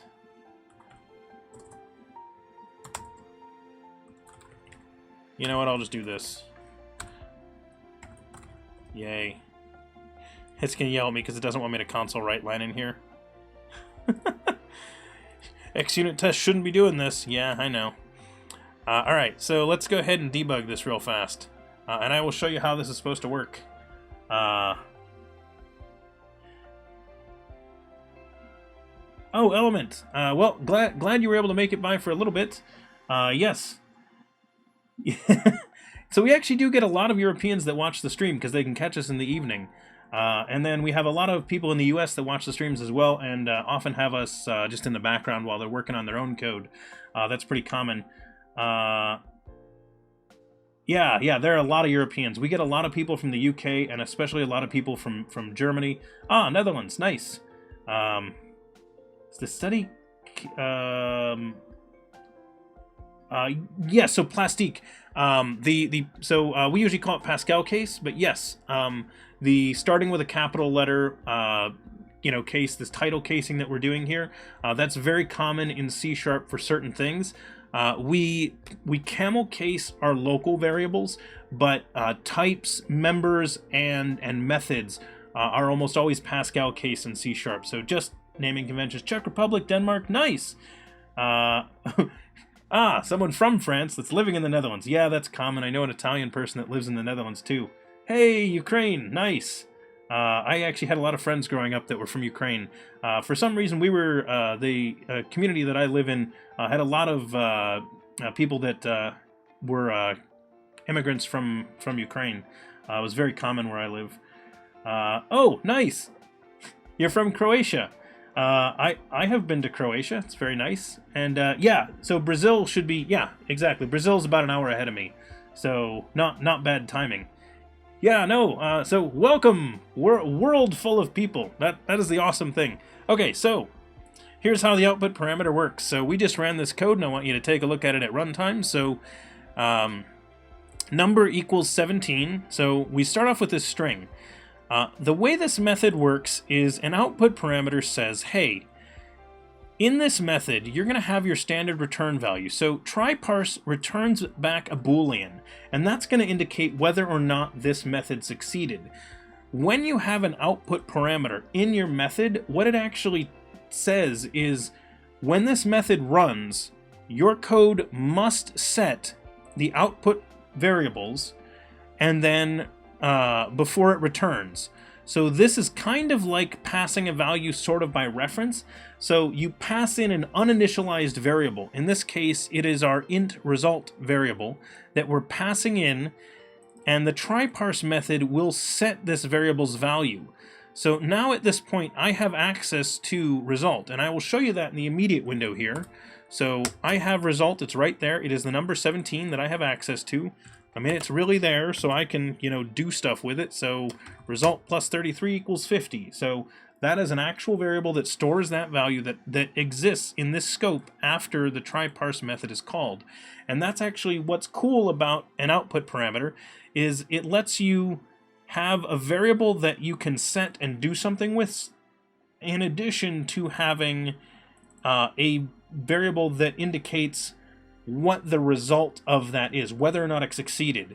So output variables like this are very common in these what we call try methods. So this is a common convention inside of C# that you do a try method, and they'll often return back a Boolean to indicate whether or not they succeeded, and then they'll also make available the value. And the way they give you the value is they use an output parameter. Now there's another way I could have written this, and that is like this. Let me do that. So I can also write it like this, where I declare an int variable and then I pass it in. So this is called an output parameter. So I passed this as a parameter to this. But recently in C#,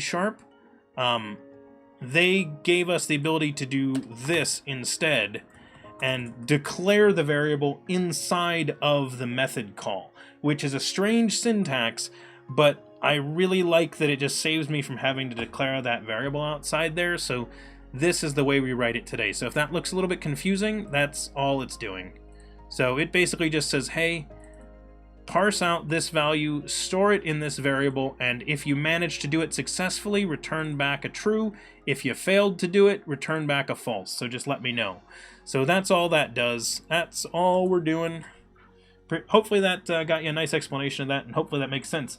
Where else were we? Not even sure what the time is anymore. 3 hours sleep for the win. Nice, Coated Beard. Yeah, 3 hours of sleep, that's a lot. Nice. Which city did you visit?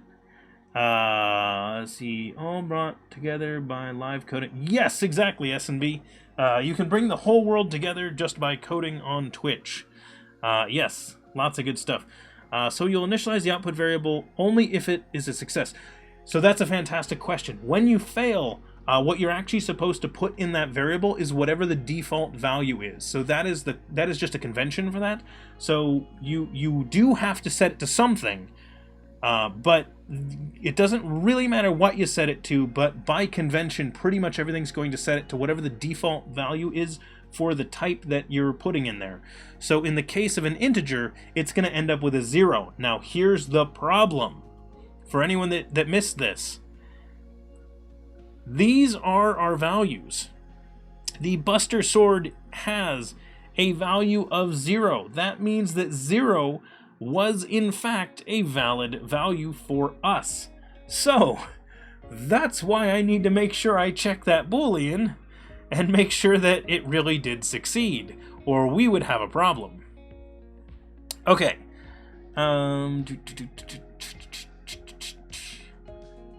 It's actually avoiding scope pollution.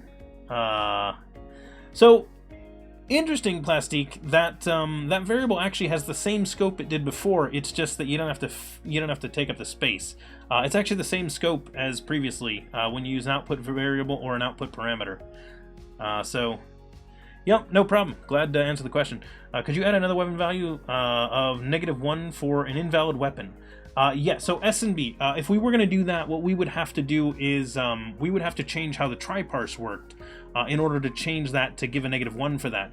Now, alternately, what I could do is I could just use our own set of numbering, and the only reason I'm not is because I would worry that that would just be, like, mind-breaking for me to have to be like, oh, yeah, they sent 1, but 1 is actually 2, and 2 is actually 3, and the off by 1, I think, would just, like, mess me up so many times. Because we would use 1 through 16 instead of 0 through 15, and then it would just be like, wait, what? So when looking it up, I think I would just go crazy if we had adjusted by 1. So is valid, so we're going to check and make sure that it has defined one of these values. So we had to both succeed and do that. So either way, we're checking it that way, so that's fine. Is valid weapon ID. This needs to pass in the character. Character name. Carnet. Yeah, character name. There we go.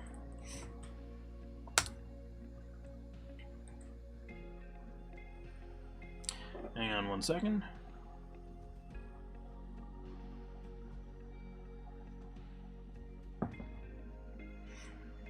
Because Cloud is wrong. We're not actually just checking just Cloud. Check non-Cloud.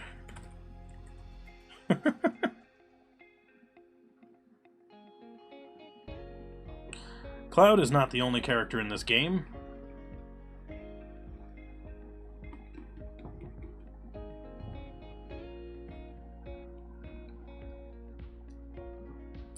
Oh, and one interesting thing, I don't know if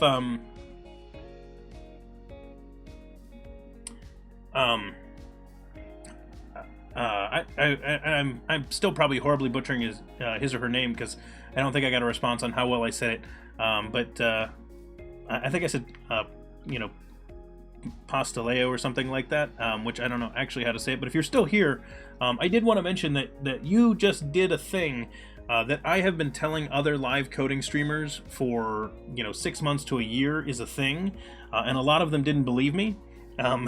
You are a walking, talking example of exactly why I post my videos to YouTube. So I want to thank you for not only for showing up and for watching the stream, but also for letting me know how you found the stream. I love when people mention that, because the fact that you've been watching on YouTube, and anyone else that found us through YouTube, if that is how you find our stream, please let me know, because I love to know that, because that lets me know, hey, I should make sure I continue to post these there, because some people do find the stream that way. And I've had a lot of other people that get into live coding say, like, is it even worth it? And I go, yeah, there are people that watch over there that find out about your stream that way, and they'll show up and they'll be like, hey, I've been watching for months and I'm finally able to show up live. And it really is a cool thing. And like, by not putting it there, you're not you're not making it available to everyone. And really, if you just put the raw videos there, like, they're not the most convenient to watch the raw thing, but remember, they can skip ahead. So like, you didn't edit all the stuff out, like, yeah, they can skip ahead, they can adjust the speed to ×2. So it is very worth putting the content out there and just making it available to people. So, because there are people that are not going to find it through Twitch, and so you're really just, I don't know, not making it available to everyone. So yeah, see, there you go. Awesome. Thank you for both of you for letting me know both that you found me through the awesome developer streams, and on GitHub, that list that's been there for a long time, and then YouTube as well. So yes, that's why I'm telling people, I'm like, no, you should totally put it on YouTube. Like, it's not like, oh yeah, you're gonna be tons of traffic driven here through YouTube. No, that's not how it works. But at the same time, it's like, why would you not make it available to people? Like, it's like, I don't have like thousands of people watching on YouTube, but cool, there's people that are going to watch it, there's people that are going to find it valuable. Why not? All I have to do is click an export button and go, put in a description, blah, blah, blah, and, publish out to YouTube. So, yes, exactly. So the nice thing Coated Beard mentioned there is you get to watch me derp on stream, whereas if I do like pre-recorded stuff, I fix all those, and so you don't see me make mistakes. So that's one of the nice things about watching people live, is you can see them make mistakes, which is super useful. Okay, so I need to get a character by name, so we're gonna do Karamemlok by name. So hang on, Karamemlok by name, character name. I need to verify the name is a valid name.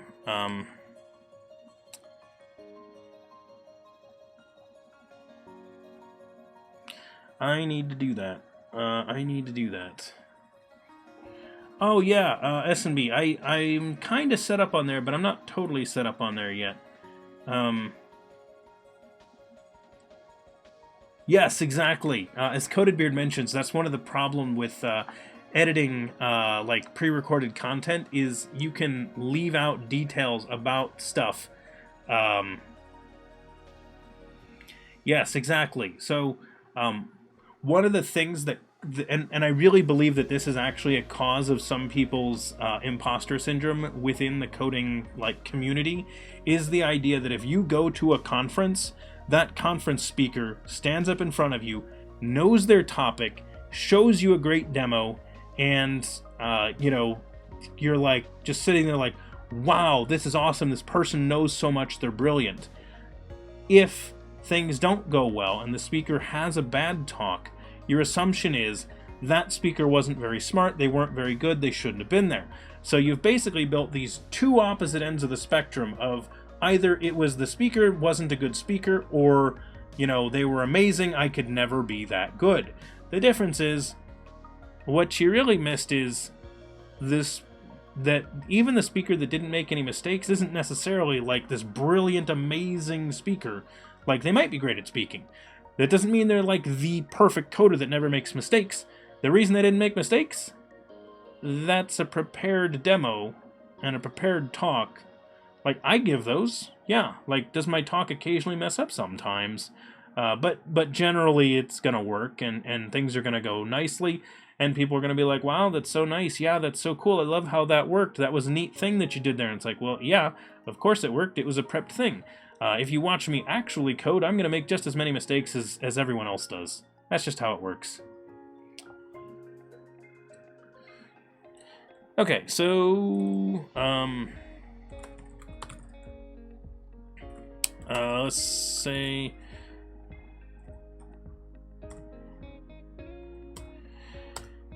we'll do that, and then we'll say, carried memory, this is weapon.address, and weapon.bytes, so no longer need that, so that's what they are, and actually it is just one, so I'm just going to put this in here. It's just one.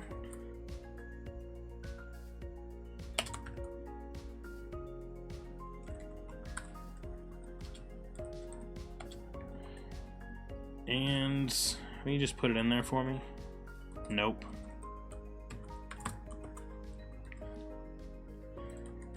I can just turn an int into a byte like that. I should be able to. If only I could have streamed me yelling at our broken service fabric cluster over the past 20 years. Yeah, Coated Beard. Exactly.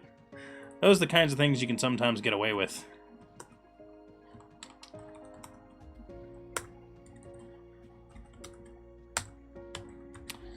Okay. So we're going to put in that byte array that is right there.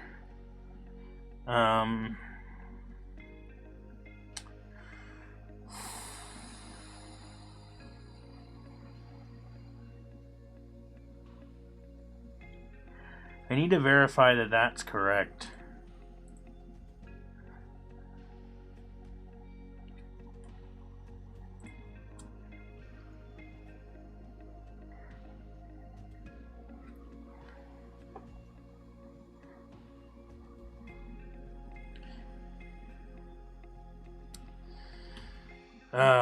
Okay. I'm gonna mention that in the command.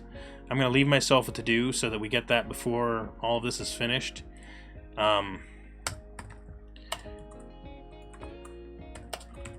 Verify the character name.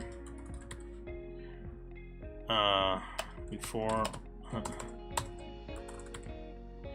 verify the character name. Yeah, we need to verify the character name is valid. Because we got to make sure that's actually one that will actually work. Other than that, I think this will basically function now.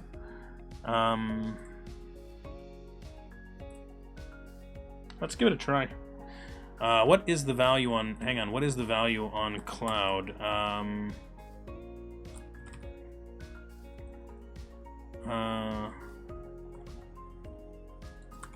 Constants. Cloud, car name's Cloud. Okay, so it's capital C Cloud. Okay, let's try it. So this is going to work very poorly for the first attempt, because I have not wired this up totally correctly. I love how this combat's still going that we just had running here. It's like, yeah, that's still running. Whatevs. Okay, so we're going to be on this page here. I'm going to connect that in. I think... Did I load the command? Hang on. I'm not certain I did. And by that I mean I don't think I did. Register command. Nope, I didn't. Weapon command, right there.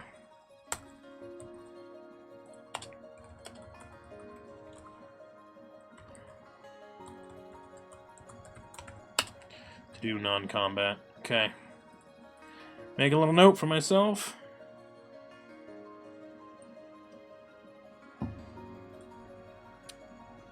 Try this again. Alright, here's what we're doing. Should be live now. Just to confirm that commands are working. That is. Weapon, cloud, 10. I think that's the nail bat. Yep, that's the nail bat. Okay.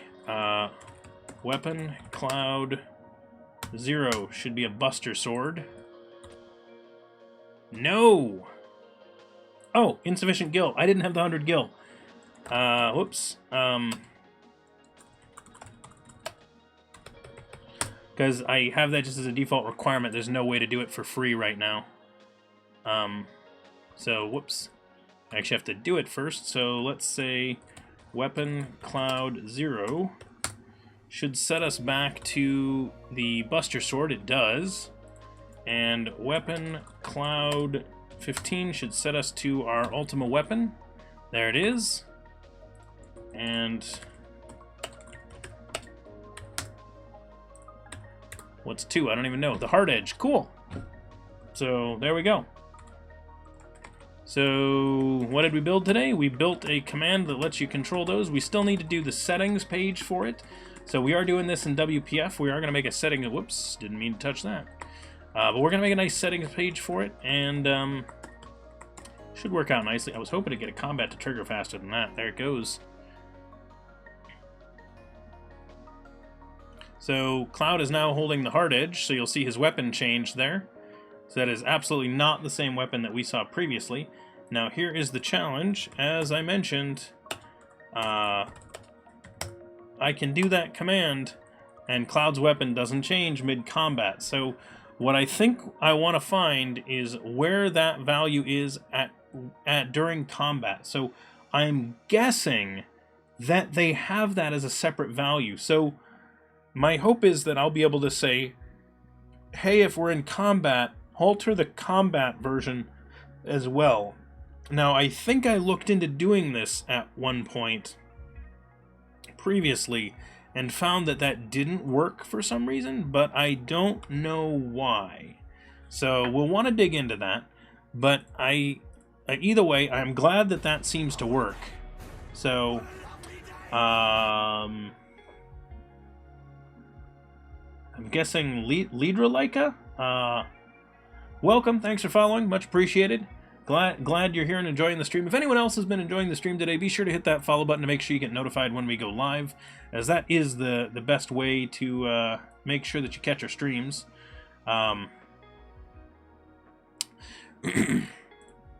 Okay, so we've got that. Let's go ahead and...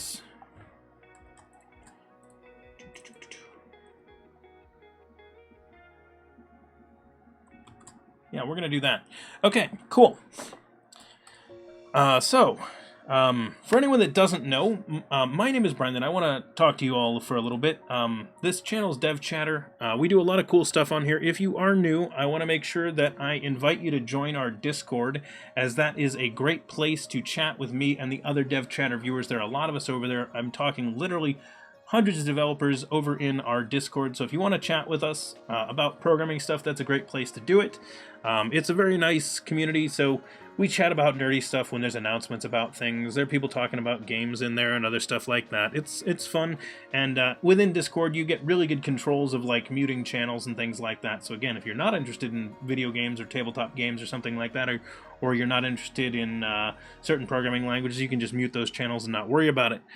In addition, most of the projects that we do here on the stream are actually open source and available out on GitHub. You can find them at github.com/devchatter. That's where all the stuff is that, the collaborative projects that we work on. So if you are interested in checking out any of those projects or contributing to them, that's the place to take a look. And then lastly, we mentioned it earlier, but if you do miss any of our streams, the best place to see those is for recent streams, check the videos section here on Twitch, and for our archives going back to the beginning of the stream, remember this is episode 201, you can actually check out our YouTube channel at youtube.com/c/devchatter. And then lastly, I'm going to toss in the Twitter stuff, because why not put the Twitter links in there as well. Okay, so here on the stream, our usual stream schedule, though I'm not going to go into the details why, but I wasn't able to do stream yesterday, so sorry about that, everyone. I meant to do a stream yesterday, and we did get our stream in today, so that was good. We usually stream on Mondays, Tuesdays, Thursdays, and Saturdays, though we do the occasional Friday stream, and we sometimes miss a stream here or there. It happens. Franco, welcome. Thanks for that follow. Much appreciated. And if anyone else hasn't clicked the follow button, be sure to do so before, you forget to. But I want to click a couple of buttons. Namely, I want to click this button. So, please don't go anywhere because we are going to be rating another streamer. I want to make sure that I thank Carrie for cheering at the beginning of the stream today. Carrie is awesome, by the way. I want to make sure that I thank our moderators. I know that SMB was here, even though he's not mentioned in that list. Thank you for following everyone here on this list of awesome people who followed us today. Thank you for hanging out. I want to make sure that I call out Digital Drummer, Carrie, Conk, and Rubix for the resub, sub, and resub, respectively. Thank you for subscribing and helping to support this channel. I still stand that if I could actually find a way to either get sponsors or subs or something like that were enough to be able to support this, I would love to actually just stream full time. Sadly, that is not realistic in the short term. But either way, I want to thank everyone for hanging out today. We are actually going to go raid another streamer, so don't go anywhere. We will be jumping into another channel full of awesome people, and hopefully they are not going anywhere. So you don't have to stick around and watch their channel. I do recommend you do that, but no obligation to. But at least what I want everyone to do when we get in there is I want you to go ahead and say hi from DevChatter, something like that, or DevChatter raid. It's up to you. If you are one of our subscribers, be sure to use our emotes when you do that. You'll love what happens on the screen when we do. As we are going to be streaming, rating a very awesome other developer who is live right now. He's another one of the live coders here on Twitch, the live coders team, which you'll probably see is the team that at least I'm streaming as right now. So do stick around for that. Everyone, I will hopefully see you on Thursday for another fun Twitch stream. I don't know if we'll be continuing on this or doing one of our web projects. Either way, thanks for hanging out, and I will see you next time. Happy coding, everyone.